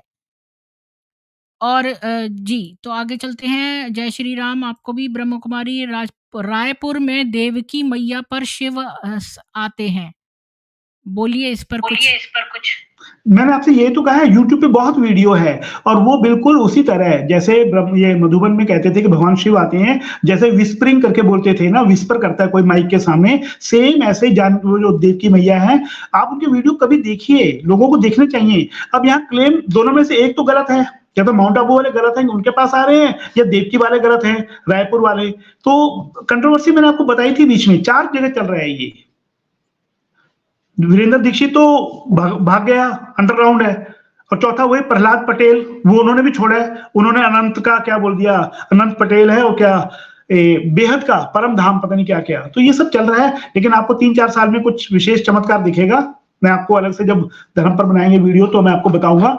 बहुत जल्दी 2030 से पहले पहले ये सब होना है, तमाशा होगा, दुनिया में एक क्रांति आएगी और सब खत्म होने वाला है। ये एक नया युग का संचार होगा, लेकिन ब्रह्मा कुमारियों के हिसाब से नहीं होगा। ये सब होना है। इसके लिए मैं एक आपको चैनल रिकमेंड कर सकता हूं, भविष्य मालिका पर है, वायरल उड़ीसा हिंदी में, वायरल उड़ीसा हिंदी में है। वो पिछले 3 साल से शायद बना रहा है वीडियो। आप उसे कभी कभी भी देखिएगा, जब आप इस में रुचि लेते हैं तो उसे जरूर देखिएगा कभी, वायरल उड़ीसा हिंदी। तो आपने बताया कि ब्रह्म कुमारी के 4 फाड़ हो चुके हैं, देविका, प्रहलाद पटेल और वीरेंद्र दीक्षित। तो जो भी है, मैं तो कहती हूँ हम लोगों को वेद पढ़ने चाहिए जो स्रोत है। किसी को पर्सन को फ़ॉलो करने की क्या ज़रूरत है? जिन्होंने अच्छा भाष्य लिखा है, जिसका मैं पढ़ती हूँ, उन वही हमारे गुरु हैं। चूँकि भारत में गुरु परंपरा है। प्रसिद्ध साधु वासवानी ने इसका प्रबल विरोध किया था। सबको नमस्ते कहते हैं। हरप्रीत जी कह रहे हैं क्रिश्चियन मिशनरी के लिए अंडर कवर काम कर रही है प्रीति निगम। नहीं, मैं किसी के लिए काम नहीं करती, मैं तो सत्य को फ़ॉलो करती हूँ। और चाहे वो मेरे को कितनी, मैं धर्म को फ़ॉलो ही नहीं करती, मतलब मज़हब को फ़ॉलो नहीं करती हूँ, और उसको मैं कितनी बार छोड़ चुकी हूँ, मैं केवल सत्य को फ़ॉलो करती हूँ। वीकेएस जी, हर हर महादेव। पाकिस्तान वाला तारिक फ़तेह का रियल कज़न सिस्टर है। कोई भी मुसलमान मेरा वो नहीं है। प्रलय लाने वाले लेखराज को मर गया है, प्रलय नहीं आया, बेटे पतो लूट रहे हैं। हाँ, अम, सुब्रमण्यम मिश्रा, शिबर नारायण मिश्रा कह रहे हैं, शास्त्र में लिखा है ब्रह्मा ने 3 बार सृष्टि रची, तीनों ही बार बिगाड़ दी, चौथी बार में फाइनल कर दी। ऐसा कहीं भी नहीं लिखा है, अगर ऐसा लिखा है तो आप रेफ़रेंस लेकर आइए। बिना रेफ़रेंस ना बोलिए। अ, जी, रवि जी इनके गुप्त ज्ञान के बारे में बताइए। राजीव जी पूछ रहे हैं इनके गुप्त ज्ञान के बारे में बताइए। मतलब समझाने पॉइंट क्लियर नहीं है। गुप्त ज्ञान मतलब? नहीं समझा मैं। जी, मैम समझा नहीं, कौन-सा गुप्त ज्ञान?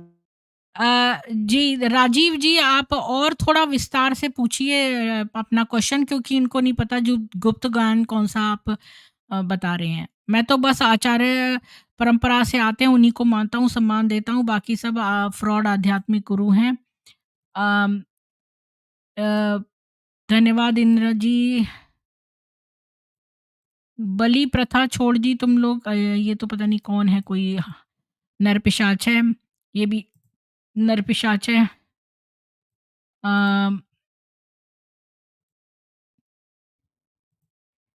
मारा और मारा भी नहीं, ये कौन है?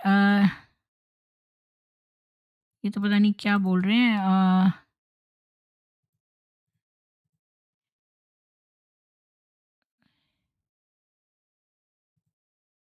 हमारे यहाँ यादव जी बोल रहे हैं हमारे यहाँ एक लड़के को फर्जी केस में जेल करवा दी ब्रह्म कुमारियों ने।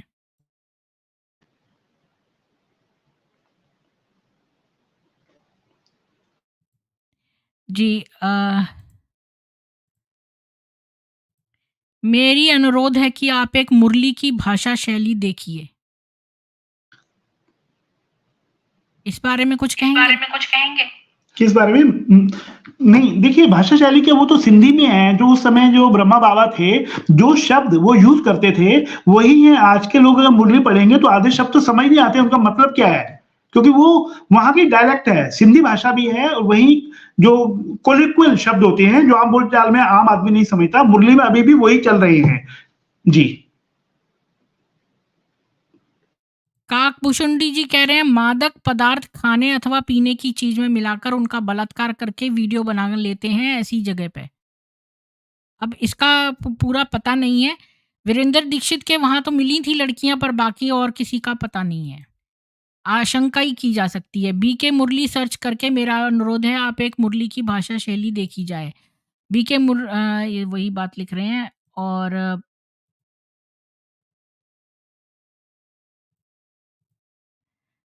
धर्म से इनका दूर, 1 मिनट आपकी आवाज़ नहीं आ रही है, मैंने आपको म्यूट करा हुआ है, क्योंकि जब मैं बोलती हूँ तब मैं आपको म्यूट कर देती हूँ। धर्म से इनका दूर-दूर तक संबंध नहीं है, परिवार को तोड़कर स्त्री-पुरुष का मानसिक, शारीरिक और आर्थिक शोषण करते हैं। अ, ब्रह्म कुमारी ट्रू स्टोरी कह रहे हैं ये करोड़ों रुपए मार्केटिंग मई और सेल्फ पीआर करते हैं। बीके मुरली सर्च करिए। अच्छा, मैं भी करती हूँ। टू द पॉइंट जी बोल रहे हैं, पता नहीं क्या। अभी ऐसी संस्था में बहुत भाई-बहन जस्ट टाइम पास कर रहे हैं, क्योंकि सोनी जीवन के आधी उम्र निकल चुके जान त्यागे, फिर सोसाइटी में रिटर्न आस के करेंगे क्या? समझ नहीं आया, मतलब आधा जीवन तो इनका निकल ही गया, तो बाकी सोसाइटी में रिटर्न होके क्या करेंगे? इस बारे में कुछ कहना है? जी, जी। मैम बात सही है, ये बाहर आकर के इनकी दुर्गति होती है, ना तो ये उन लोगों से बाहर वालों के साथ एडजस्ट कर पाते। कल तक तो उन्हें ये शूद्र कहिए, पतित कहिए समझते थे। अब जो अंडर अटैचमेंट था, वहाँ से मतलब स्थिति बहुत मानसिक रूप से डिप्रेशन वाली हो जाती है, दोनों जगह एडजस्ट नहीं कर पाते। ये जहाँ रहते थे, जिन्हें अच्छा समझते थे, उन्होंने निकाल दिया और जहाँ बाहर जिनको अच्छा नहीं समझते थे, अब उनके साथ कैसे एडजस्ट करेंगे? तो दोनों के बीच डिफरेंस बाहर वाले लोग भी एक्सेप्ट नहीं करते। ये पहले खाना-पीना छोड़ देते हैं, तुम्हारे हाथ से नहीं खाना, अपने घर में ही नहीं खाते, अपने माँ-बाप के हाथ का ये लोग। तो निश्चित रूप से मानसिक रूप से एक गैप आ जाता है, एडजस्ट नहीं कर पाते, दोनों जगह इनकी दुर्गति होती है फिर। जी, तो बहुतों का लाइफ ऐसे ही बर्बाद हो बाबा ज्ञान मुरली सेवा के चक्कर में।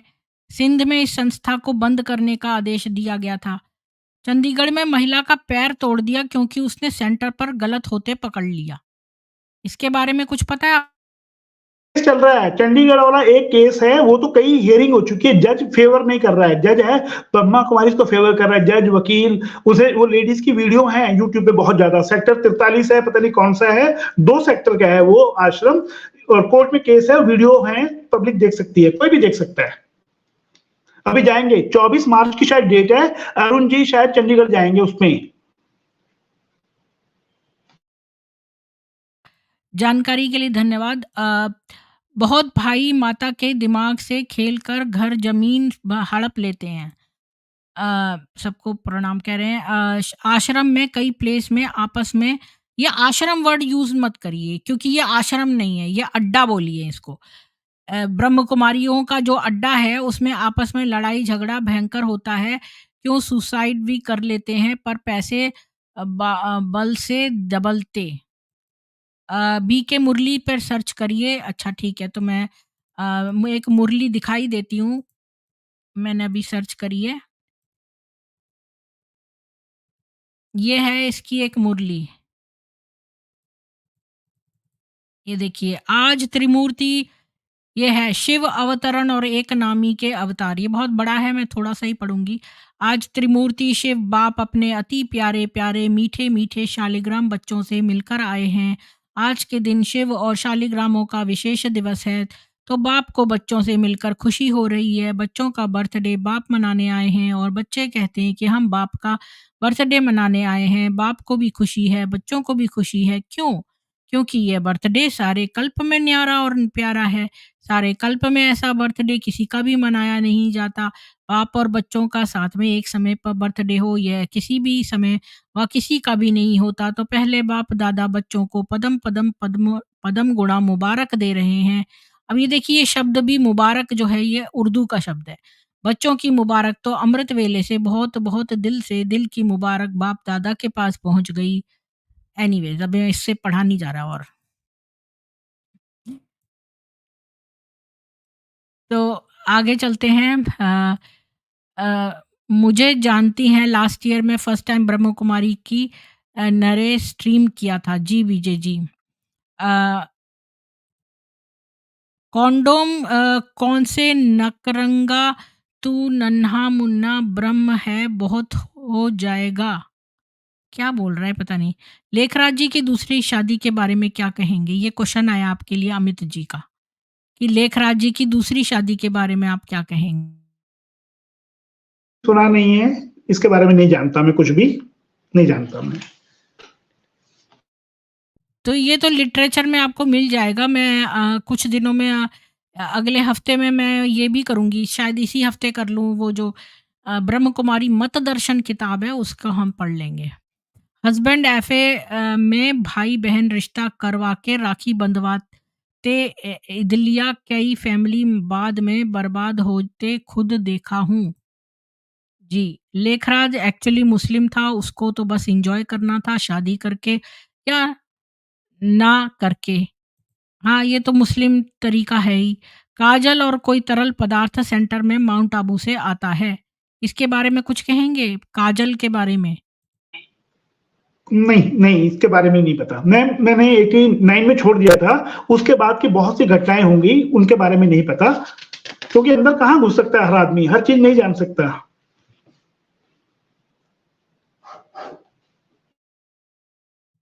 जी, जो उनको पता है वही बता सकते हैं आपको।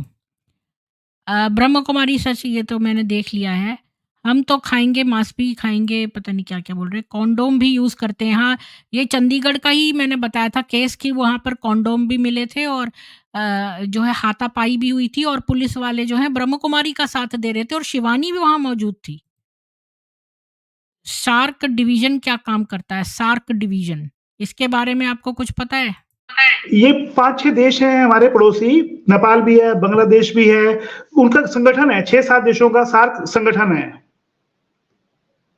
साउथ एशियन ग्रुप है, जैसे G20 है, G7 है, ऐसे सार्क साउथ एशिया के 6-7 देश हैं, उनका समूह है।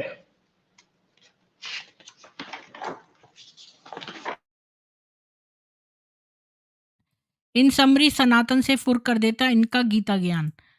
अ तो राजीव यादव जी का आपने मिस कर दिया, कल हो चुका है उनके साथ उनकी पूरी कहानी, कल आपने मिस कर दिया हरप्रीत जी, आप जाके देख लीजिए। मेरा ऊपर वाला कमेंट देख लीजिए जी, हरप्रीत सिंह, शोषण किसी लेडी ब्रह्म कुमारी ने किया या ब्रह्म कुमार ने? ये पूछ रहे हैं हरप्रीत सिंह आपसे कि क्या आपका शोषण किसी ब्रह्म कुमारी ने किया या ब्रह्म कुमार ने किया?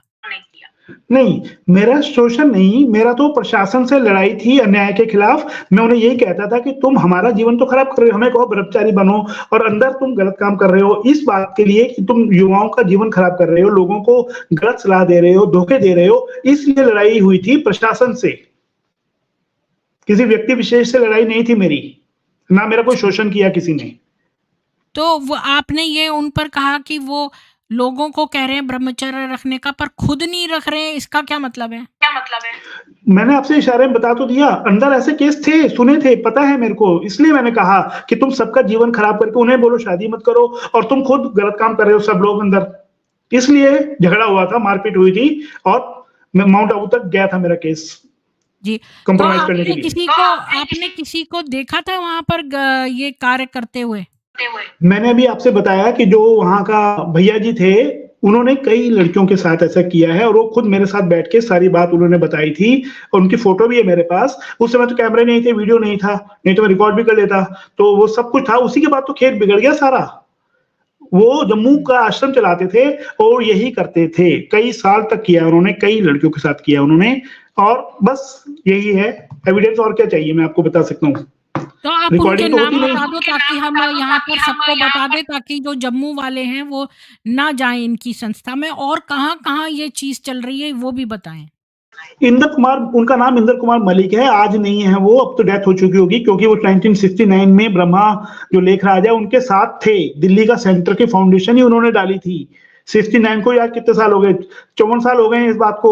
उस समय वो 30-35 साल को तो रहे होंगे, तो अब 90 साल के तो कब के खत्म हो गए। उनका नाम इंद्र कुमार मलिक है, हरियाणा के हैं, पूरी फोटो है, उनके पूरे परिवार की फोटो है मेरे पास। मैं अरुण जी को दे दूंगा, अरुण जी आपको दे देंगी।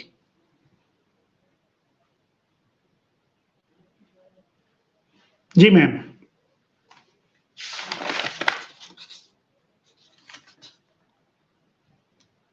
जी आपने उनको देखा हुआ है तो आप बता सकते हैं कि कौन है वो? मैं अगर यहाँ पर दिखाऊँ तो मैंने फ़ोटो इंटरनेट पर जो है ढूँढी है, पता नहीं ये वही फ़ोटो है कि नहीं?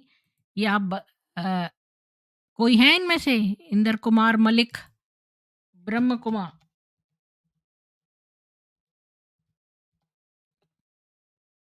अरे!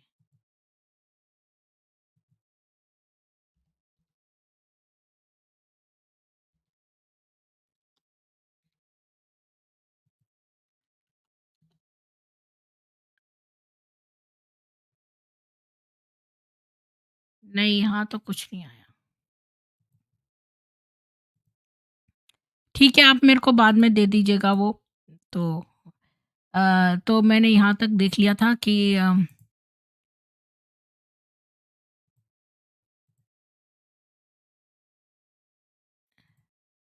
2036 में दुनिया का अंत।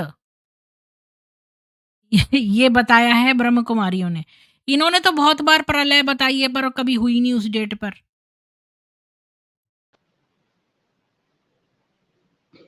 मैम ऐसा है, इन्होंने पहले 75 बोला था, चिट्ठी भेज दी थी, भारत सरकार के कई डिपार्टमेंट्स को भेज दी थी, उसका रिटर्न प्रूफ है सरकार के पास। फिर 75 से इन्होंने 99 बोल दिया। फिर 2012 में जो माया सभ्यता ने कहा था उसको भी ये मानने लगे।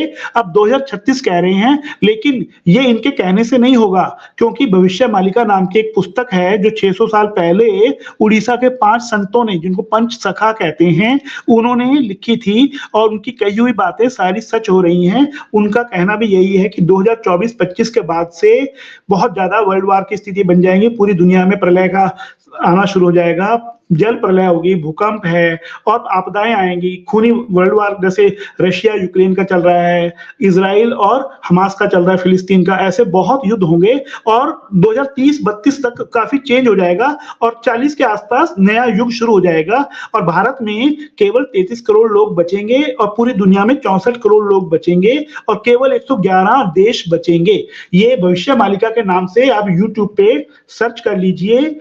इसके बारे में एक विद्वान हैं, वो रोज वीडियो बनाते हैं, डेली वीडियो बनाते हैं 8 बजे एयर करते हैं ऑन यूट्यूब पे डालते हैं। उनका नाम चैनल है वायरल उड़ीसा हिंदी, कोई भी देख सकता है। हाँ, और ये भी मैंने सुना है कि हर 5000 साल में इनके अनुसार प्रलय आती है और फिर इसके बाद जो है वो खाली ब्रह्म कुमारियाँ बचेंगी और कोई नहीं बचेगा। ऐसी नॉनसेंस।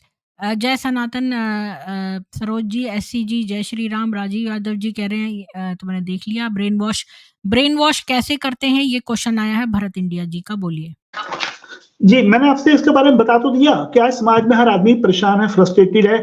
जब वहाँ जाएगा, काउंसलिंग होगी, जब आप किसी के साथ घंटा 2 घंटे बैठेंगे, डेली चिट-चैट करेंगे, तो नेचुरली आपका एक अटैचमेंट हो जाएगा। मैंने आपको सबसे पहले बताया था। हम ऑफिस में जाते हैं, स्कूल में हैं, को-एजुकेशन में हैं, तो जैसे वहाँ पर हम अटैचमेंट होता है, ये फिर संस्था में फँस जाता है आदमी, फिर वो निकल नहीं पाता है, चाह कर भी नहीं निकल पाता। यही ब्रेन वॉश है, उसको अट्रैक्ट किया जाता है, हर तरह से अट्रैक्शन होती है। बस इसके अंदर सब कुछ समझ जाइए आप। जी। उसको वहाँ जाके ये जो लेडी है इसका जवाब दे दीजिए। कौन-सा मैंने बोल तो दिया, वहाँ रिलैक्स फील होता है। अफलातून लेडी बोल रही है कि कितनी एनर्जी लूज़ कर रहे हो आप लोग यहाँ आकर। ये लोगों को भड़का रही है, ब्रह्म कुमारी की तरफ से आई होगी। ये कह रही है हम एनर्जी लूज़ कर रहे हैं यहाँ पर आके। इसको कुछ कहना है आपको?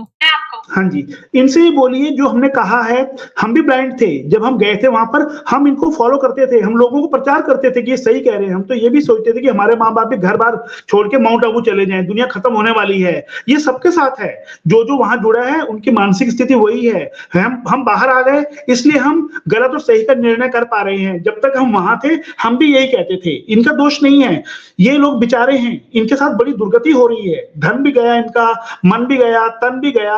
ये आखिर में पछताएंगे। आप ये देखिए 75 साल हो गए, 1937 में संस्था बनी थी, कितने मारे गए, कितने लोग मर गए, अब वो कहाँ गए? पता ही नहीं किसी को। जैसे इस्लाम में कहते हैं कयामत का दिन है, क्रिश्चियनिटी में कहते हैं कयामत आएगी। 2000 साल हो गए क्राइस्ट को, अभी तक तो आई नहीं। पता नहीं कई करोड़, कई अरब खरब लोग इस्लाम में क्रिश्चियन मर गए, कई खरब मुस्लिम मर गए, तो कब आएगी कयामत? उनका शरीर गल गया, कब्र में सड़ गए, मर गए, कब आएगी कयामत? वही हालत इनकी है। जो मर गए कहाँ गए वो? ब्रह्मा का बारे में बोल रहे हैं आप, पता नहीं कहाँ होगा ब्रह्मा, कौन जानता है। जो दादियां हैं, इनको कईयों की मौत कैंसर से हुई है, कई दादियों की मौत कैंसर से हुई है। क्या फायदा योग का? ये तो झूठा प्रचार करते हैं। इन्होंने एक प्रचार किया था कि जानकी दादी की साइंटिस्ट ने रिसर्च की है कि उसका ब्रेन बहुत शांत है, बाद में पता चला तो फ्रॉड है, चला ही नहीं, किसी ने रिसर्च नहीं की है। ये सब ऐसे ही चल रहा है, झूठ।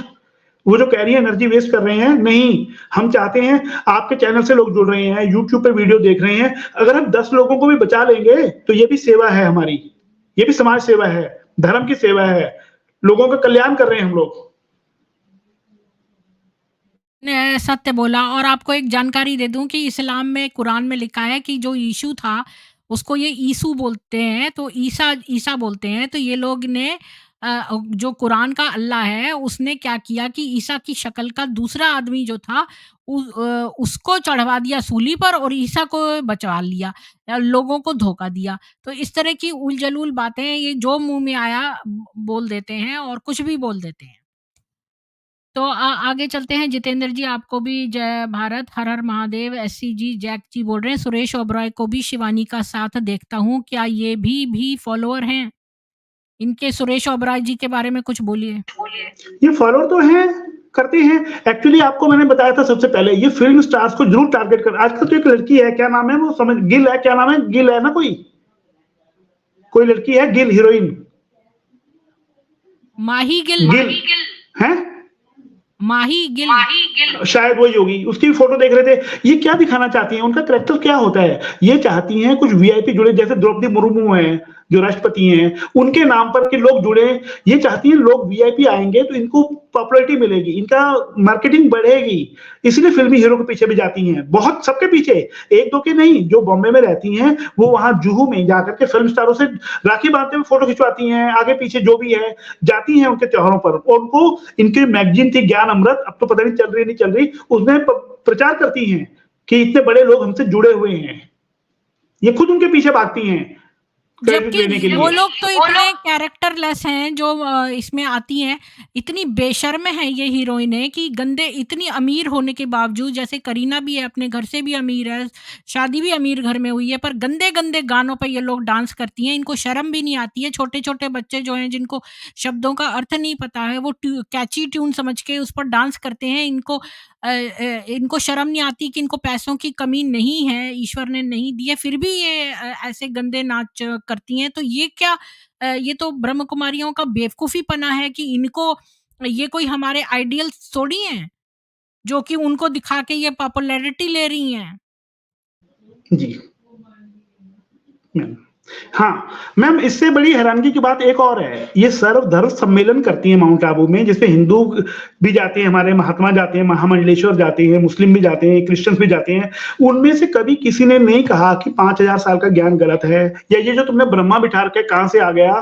तो उनको तो देखो ना, फ़िल्मी हीरो को छोड़िए, ये उनको वहाँ वीआईपी ट्रीटमेंट मिलता है, जैसे बड़े-बड़े 5 स्टार होटल जैसे कमरे बना रखे हैं, वीआईपी जाते हैं, हमारे साधु महात्मा, वो क्यों नहीं मना करते? अब तो पता चल रहा है कि एक तो महामंडलेश्वर इनके खिलाफ जा रहे हैं, वरना ये तो चल ही रहा 50 साल से। ये क्यों नहीं मना करते हमारे साधु महात्मा सनातन धर्म वाले कि तुम गलत प्रचार कर रहे हो? ये वहाँ क्या लेने जाते हैं? प्रश्न तो उनके ऊपर उठता है ना। क्या इनके ग्लोबल अस्पतालों में गर्भपात ज़्यादा होता है? इसके बारे में ये तो वहाँ का कोई डॉक्टर, नर्स, पैरामेडिकल स्टाफ बता सकता है। जी। गरिमा जी आपको भी राम-राम। अमित जी कह रहे हैं ब्रिटेन और इस्लाम का भी संस्था के साथ सहयोग हो सकता है, इसके बारे में क्या ख़्याल है आपका? बोलिए। ये फॉरेन से फंडिंग तो हो सकती है, विदेशी तो आते ही हैं, हर इनके 50 या 100 देशों में हैं, जबकि रशिया, चाइना तो कम्युनिस्ट कंट्री थे, वहाँ भी इन्होंने बनाए हैं। लोग पीस के लिए, शांति के लिए आ रहे हैं, ब्रेन वॉश तो उनका हो रहा है, आपसे हमसे ज़्यादा तो उनका हो रहा है ना। हम तो हिंदू धर्म में हैं, चलो ब्रह्मा, विष्णु, महेश हैं या सतयुग है, स्वर्ग है, वो देखो ना मूर्ख लोग, वो क्यों फँस रहे हैं? साइंटिस्ट भी हैं, बड़े-बड़े इंजीनियर हैं, आप उनको देखिए, ब्रेन वॉश उनका हो रहा है, आपका हमारा नहीं हो रहा है इतना। हम तो भटक गए, वो तो टोटली ब्रेन वॉश हो रहा है, उनका मूर्ख बन रहे हैं सारे। करोड़पति, सब बड़े-बड़े साइंटिस्ट जैसे, वो सब जुड़े हुए हैं इन संस्थाओं से। इन्होंने जो पैनल बना रखे हैं, वहाँ जाते हैं, आते हैं और उसी को प्रचार करते हैं। उन्हीं की दम पे ये उनके देश के दूसरे लोगों को अट्रैक्ट करते हैं कि तुम्हारे यहाँ का ये महान आदमी आया हुआ है, ये महान आदमी आया हुआ है। अब तो मैं जैसे बार-बार कह रहा हूँ 35 साल हो गए, अगर मैं लेटेस्ट जुड़ा होता या लेटेस्ट अपडेट होती तो मैं आपको बहुत कुछ बताता। तो ब्रेन वॉश हमारा नहीं, उन पढ़े-लिखे लोगों का हो रहा है। आपके मोदी जी प्रधानमंत्री गए हैं वहाँ पे, राष्ट्रपति गए हैं, तो उनको भी तो अंदर अब तो उनके पास शिकायतें जा रही हैं कि इंडिया में कई आश्रमों में महिलाओं ने, ब्रह्मा कुमारियों ने आत्महत्या की है। यूपी के योगी जो प्रधानमंत्री हैं, मुख्यमंत्री हैं योगी, ये सब वहाँ जा रहा है, लेकिन फिर भी सब बंद क्यों है? क्योंकि वोट बैंक है। मैडम तो आप ये और मुझसे कुछ नहीं। आत्महत्या क्यों करती हैं? टॉर्चर, मानसिक रूप से परेशान, टॉर्चर, भाई भतीजावाद, राजनीति, हैरेसमेंट, सब कुछ है। और जो प्रीच कर रहे हैं कई दिन से, 50 साल से, 60 साल से, वो हो नहीं रहा। कथनी और करनी बहुत अलग है। इससे भी तो होता है ये सब कुछ जो आप कह रहे हो। वो छोड़ दें। नहीं, बाहर उनकी गति नहीं है, बाहर आके वो मरेंगी। उनको घर में कई बार तो माँ-बाप तो मर गए, कहाँ रहेंगे आगे? ये बात है। जी। सीजीके जी कह रहे हैं one can change his life at any point if you come to know the truth then going the path of truth. Kavita Chaudhary ji का एक क्वेश्चन है आपके लिए, ब्रह्म कुमारी का पर्दाफाश कैसे होगा इंटरनेशनल लेवल पे? ये देखिए, बाहर के आदमी जो अंदर जाएँगे या तो स्टिंग करके दिखाए कोई रिपोर्टर, अंडर कवर रिपोर्टर जा करके, लेकिन एक सेंटर का कुछ नहीं होगा। एक सेंटर से तो सैकड़ों वीडियो आ चुके हैं बाहर, लोग भी बाहर आके वीडियो बना रहे हैं। लेकिन ये कोई जो ये क्या लोग नाम उससे है हाथ संस्था धो है। लेंगे, हाँ जी, कहेंगे तो हमारे लिए है ही नहीं काम करते। इसीलिए या तो माउंट आबू से बने, अंदर से बने, क्योंकि संस्था अपने आप को कहती है कि हमारा नहीं है, वहाँ हो रहा होगा। उसको हमने बहुत पहले निकाल दिया था, वो हमारी संस्था में है ही नहीं है, वो बागी हो गया था, पहले निकाल दिया हमने, ऐसा बोलती हैं। तो कविता जी, ये तो अवेयरनेस से ही होगा। जब हम धीरे-धीरे अवेयरनेस फैलाएँगे तो इनको फंडिंग आनी बंद हो जाएगी।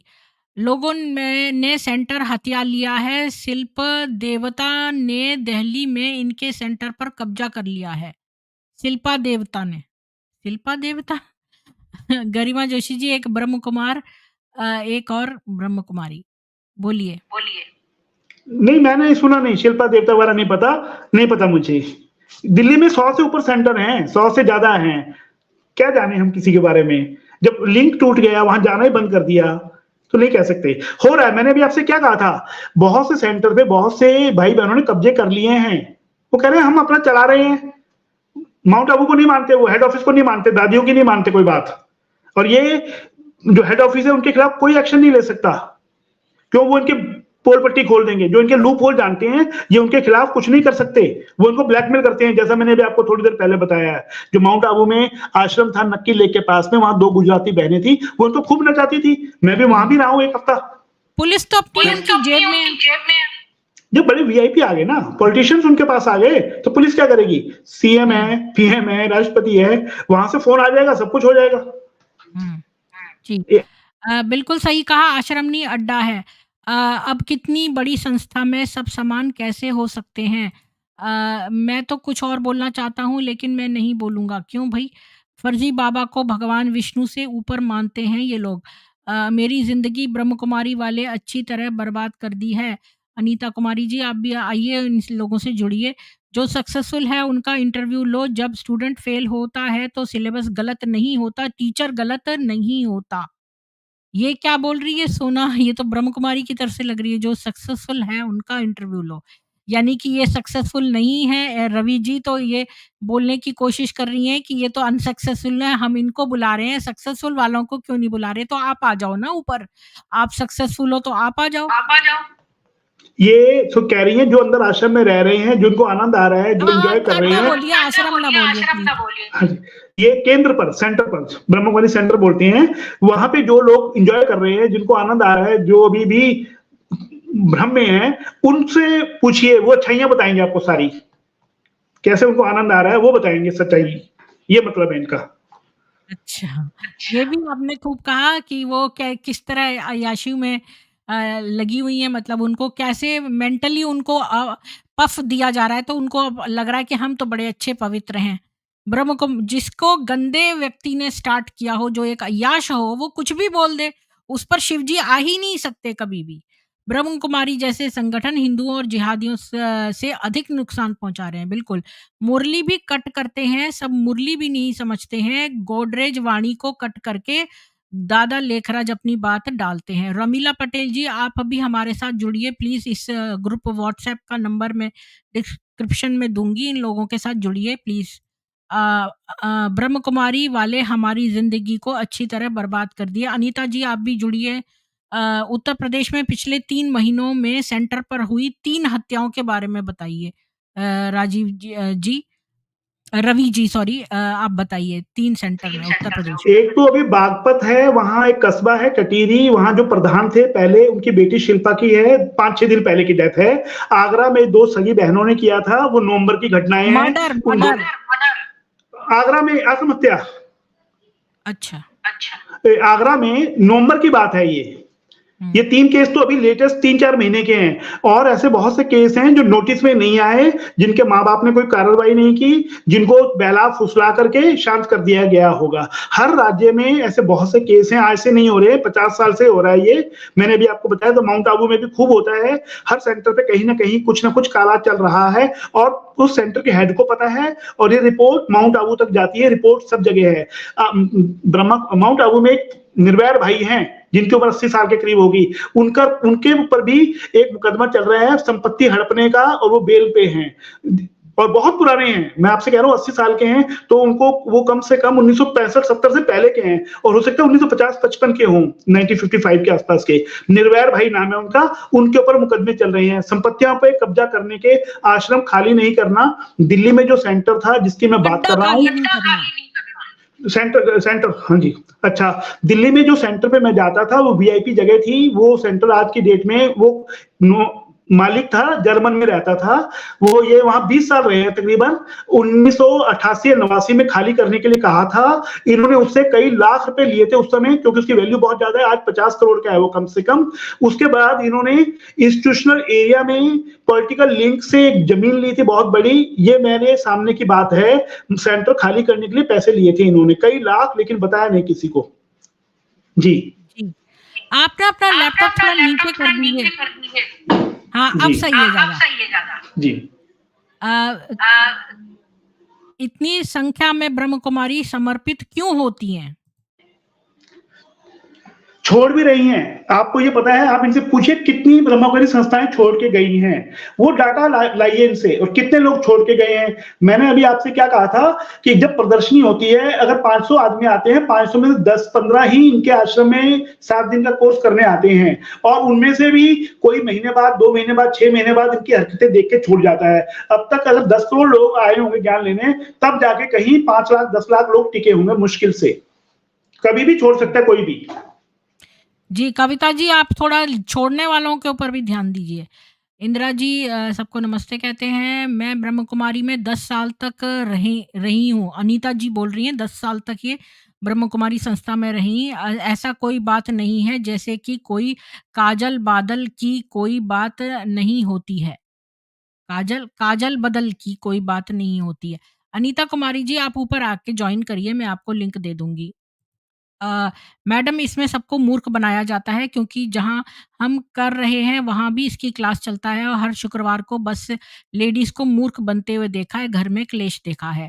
रमीला पटेल कह रही हैं शास्त्रों को झूठा मानते हैं, सिंपल मोबाइल फ़ोन यूज़ करके ही बोलते हैं। सनातनी जी बोल रहे हैं ब्रह्म कुमारी जिहादियों और विदेशी संस्थाओं द्वारा संचालित है, इन्हें बाहर से बहुत पैसा मिलता है।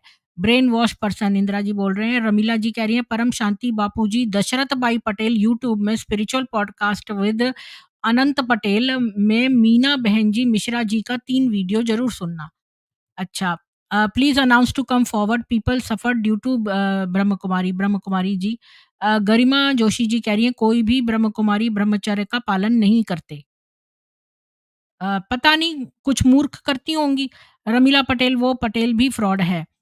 अ जो रमीला पटेल बोल रही हैं, बापूजी दशरथ भाई पटेल का खुद का वीडियो भी है, why I left Brahma Kumari, Meena Mishra, Devi ban and others video जरूर देखिए। जी, रायपुर की देवकी ओम मंडली।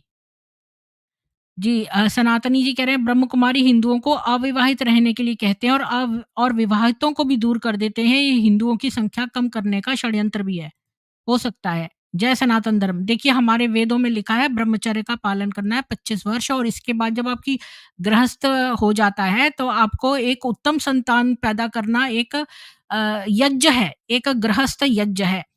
तो जो है अभी हमारे सनातन को ज़रूरत है योद्धाओं की, तो आप प्लीज़ जो है बच्चे पैदा करिए, ज़्यादा से ज़्यादा गुरुकुल में पढ़ाइए। बीकेएस जी, आपको राम-राम। हैदराबाद और दिल्ली में भी बीके से अलग होकर खोला हुआ है।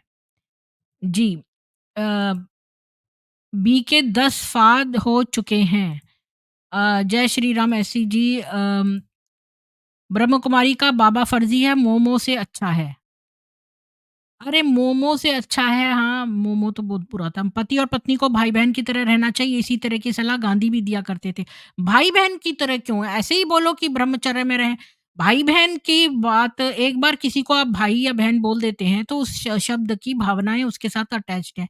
ये बहुत ही लज्जा की बात है कि आप जिसको पति बोलें, उसको भाई भी बोलें। सनातनी तो 11 निकाल के सब इक्वल होगा, आगे भी 11 पैदा करे, उसको भी बोल देगा, आगे 11 पैदा करो। जी। यह ज्ञान कहाँ से मिला? यदि पक्का है तो बहुत जल्दी आ जाए तो अच्छा है। हाँ, हाँ। विनाश के लिए योग करते हैं, ऐसा कभी वाणियों में नहीं बोला है। परिवर्तन होगा, लेकिन दादा लेखराज को वाणी को उल्टा कर दिया। अब उनकी आत्मा इच्छा पूरी के लिए योग करते हैं। अच्छा, तो इस बारे में कुछ कहना है? क्या मैम, किस बारे में? कि विनाश के लिए योग करते हैं, ऐसा कभी वाणियों में नहीं बोला है। परिवर्तन होगा, लेकिन दादा लेखराज को वाणी को उल्टा कर दिया। अब उनकी आत्मा इच्छा पूरी करने के लिए योग करते हैं। नहीं, उसपे साफ लिखा है, हर वाणी में आता है कि समय बहुत कम रह गया है, पवित्र बनना है, सब प्रकार की बुराइयों से दूर हटना है जिससे कि हम सतयुग में आ सकें, लक्ष्मी नारायण बनेंगे, केवल 8 बनेंगे पहले, फिर इस तरह से बताया है और यही कहा है वहाँ वही लक्ष्मी नारायण बनेंगे जो सर्वश्रेष्ठ होंगे। लेकिन फॉलो नहीं करता कोई, कहने की वाणी पढ़ लो, मुरली पढ़ लो, चरित्र में सबका यही है। माउंट आबू में मैंने आपसे कहा सब पॉलिटिक्स चलती है, वीआईपी लोगों के लिए, पैसे के लिए, सब वहाँ मार्केटिंग है, जो आता है उसको चाहते हैं खुश करके भेजें, वो कुछ ना कुछ दे के जाए। और जाते-जाते हर आदमी जो भी सेंटर में जाता है कि इंडिया के सेंटर से जो ब्रह्मा कुमारी बाबा से मिलने जाते हैं, भगवान शिव से मिलने जाते हैं, सबसे पैसे लिए जाते हैं, वीआईपी लोग ज़्यादा देते हैं और ये मुरली में कहा जाता है कि समय बहुत कम रह गया, विनाश होने वाला है, अपने को पवित्र करना है। ये सब अभी जो जी। आपने पढ़ी थी 4 लाइनें, उसमें पढ़िए क्या था? यही था जो शिवरात्रि के बारे में थी। बर्थडे। हुँ, सब में यही है कि जी। विनाश तैयार रहिए, हमेशा तैयार रहिए। ये तो 99 75 में भी कहा था। आप कोई हुँ। पुरानी वाणी उठा लीजिए, मेरे पास अगर मिलेगी वो तो मैं आपको सेम ही तो काट के लगा देते हैं, बस साल चेंज कर देते हैं। विनाश की तो 75 से कह रहे हैं। हुँ। हाँ जी। जी, मैं जल्दी-जल्दी ख़त्म करती हूँ पढ़ के युक्ति-युक्ति चलना का मतलब और मकसद श्रुति जी बोल रही नाइस ब्रह्म कुमारी की पोल खुल रही है तो भड़कना आवश्यक है, सही रास्ते पे आ जाओ, ब्रह्म कुमारी जैसे गिरोह को छोड़ दो। एक-एक सेंटर में 30-40 हज़ार भृत पुरेत प्रेत भूत-प्रेत रहते हैं। वही हर एक सेंटर में दादा लेकराज का रूप धारण करके भोग खाते हैं, बहुत लोग भूत-प्रेत से हैरान हैं। अ पहले फर्जी बाबा, सेकंड ब्रह्मा, विष्णु, महेश, वाह! सिंपली ब्रेन वॉश्ड काकभूषण जी कह रहे हैं, जो भी आध्यात्मिक गुरु ब्रह्मचर्य पर ज़्यादा भाषण देते हैं, अंदर से वे स्वयं दुशासन होते हैं। जगदम्बा सरस्वती के बारे में बताएँ। हाँ, वो पहले बोलता था लेकराज लाओ मैं तुमको जगदम्बा बनाऊँ। कुछ बोलना है आपको? हाँ, हाँ, वही बात है। ये तो देखो शास्त्रों में भी लोग वही उठाते हैं कि सरस्वती ब्रह्मा की बेटी थी या पत्नी थी, वही यहाँ पे आता है। वो अम्मा हुँ, वो लेखराज कहता है मैं ब्रह्मा हूँ, तो मैं सरस्वती। अम्मा बोलते थे ना माँ। अच्छा, यही चलता है। सही कह रहे हैं। इस पे बहुत उँगली उठती है, उसकी फ़ोटो है मेरे पास अम्मा की, जी, उसका नाम तो भूल गया राधे राधे क्या थी शायद। यही कहते थे जी। कि मैं तुम्हें सरस्वती बनाऊँगा। जी। हाँ, हाँ। हाँ जी। जी। तो जो ब्रह्मा जी हैं मत्स्य पुराण में दिया है उनका खुद का शरीर स्प्लिट हो गया था। तो वो उन्होंने कोई अलग से नहीं वुमन ली थी, वो उन्हीं का आधा भाग था। और रमीला पटेल वो दशरथ पटेल भी फ्रॉड है। हमारे घर बर्बाद हो गए मैडम, हमारी ज़िंदगी बर्बाद हो गई ब्रह्म कुमारी संस्था में जाने से। तो आप अनीता जी जुड़िए। शहनाज़ गिल की बात कर रहे हैं। विवेक जो लाइफ़ में चल रहा है वो मुरली में कैसे आ जाता है? इसका जवाब दें, मैं भी जाता था पहले। जो लाइफ में ये विवेक जी बोल रहे हैं जो लाइफ में चल रहा है वो मुरलियों में कैसे आ जाता है इसका जवाब दें। तो इनके इनसे जासूस होते हैं। नहीं, इनसे पूछिए ऐसी कौन-सी बातें घटना बताएँ ना हमें, फिर हम बताएँगे जो मुरली 50-60 साल पहले लिखी गई उसमें आज का तुम्हारे बारे में कैसे आ सकता है? कोई सबूत दे, एविडेंस दे, तब तो हम बताएँगे इनको। जी, जी। जी। तो आप रेफ़रेंस लाइए। शहनाज़ गिल तो वो एक्ट्रेस है, शबनम गिल नाम होगा। हमारी कंपनी में बहुत सारे लोग ओम शांति में ऐसा दिमाग ख़राब कर रहे हैं, कोई किसी की बात नहीं। हमारी ज़िंदगी धोबी के कुत्ते जैसी हो गई, ना घर के ना घाट के। ब्रह्म कुमारी संस्था जॉइन करके ये संस्था शिव और शंकर में डिफ़रेंस बोलते हैं। सनातन के शिव को ये गलत बोलते हैं, असली शिव निराकार बिंदु स्वरूप। श्रुति बोल रही है फालतू की ब्लेसिंग्स देती हैं ये भी कि जी ये सारी झूठी हैं। लड़की है सिद्धांत शुक्ला जी की ओल्ड गर्लफ्रेंड। वो लड़की सिद्धांत की ओल्ड गर्लफ्रेंड है। परम शांति बापू जी यूट्यूब पर सर्च करें और आत्मस्वरूप होकर परम लाइट होकर मल्टीवर्स में बदलना है। -0 कला में। सभी फ्रॉड हैं। सलमान की फ्रेंड जी, वो परम शांति भी फ्रॉड है। ब्रह्म कुमारी से जुड़ने वाली आत्माओं को मैं बहुत सारे पढ़ना नहीं चाहती, बहुत सारे हैं लिखा हुआ। मार देती हैं, सारे जादू टोने भी करती हैं। अमीरों के गुरुजी के पास जाती हैं, फ़ोटो वाले गुरुजी जो सब कहते हैं उनको। हिंदू धर्म के नाम पर प्रति का दुरुपयोग करके हिंदू धर्म और समाज को घुन की तरह खा रहे हैं। वहाँ 9 लाख आत्माएँ फँसी हुई हैं, तो अब बापूजी ने बताया है कि वो आत्माएँ नहीं जाएँगी तो जलकर भस्म हो जाएँगी।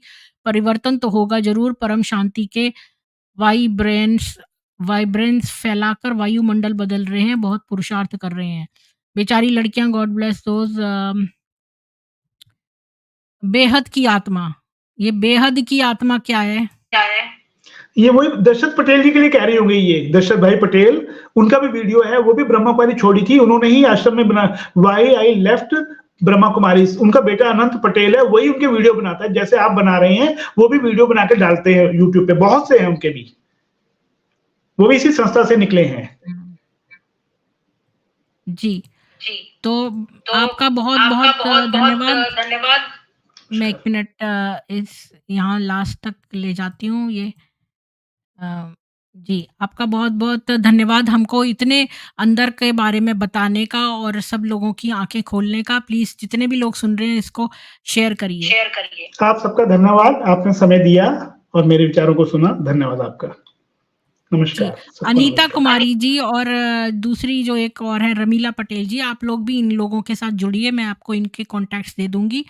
और आप सभी लोगों को जय सनातन वैदिक हिंदू विश्व, अपने बच्चों को सूअर के चीज़ों का बहुत प्रयोग करवाएँ, सूअर के दाँत का लॉकेट उनके गले में पहनाएँ और सबकी अच्छी बातें घर से बैठ के सुनिए, किसी भी कल्ट को जॉइन करने की आवश्यकता नहीं है और कल्ट की बड़ी विशेषता ये है कि उनका एक ड्रेस कोड होता है और वो जो है आपको एक जगह पे बुलाती हैं, अपनी जगह पे और उसके बाद हनी ट्रैप करती हैं और इसके बाद आपको आदत पड़ जाती है, फिर आप वहीं पर फँस के रह जाते हैं। तो आप अपने घर से सुनिए अच्छी बातें और उन पर अमल करिए और वेदों को पढ़िए जो सोर्स है, जहाँ से चुरा-चुरा के ये अपने ट्विस्ट दे-दे के अपने नए-नए ट्रैप्स खोले हुए हैं इन्होंने।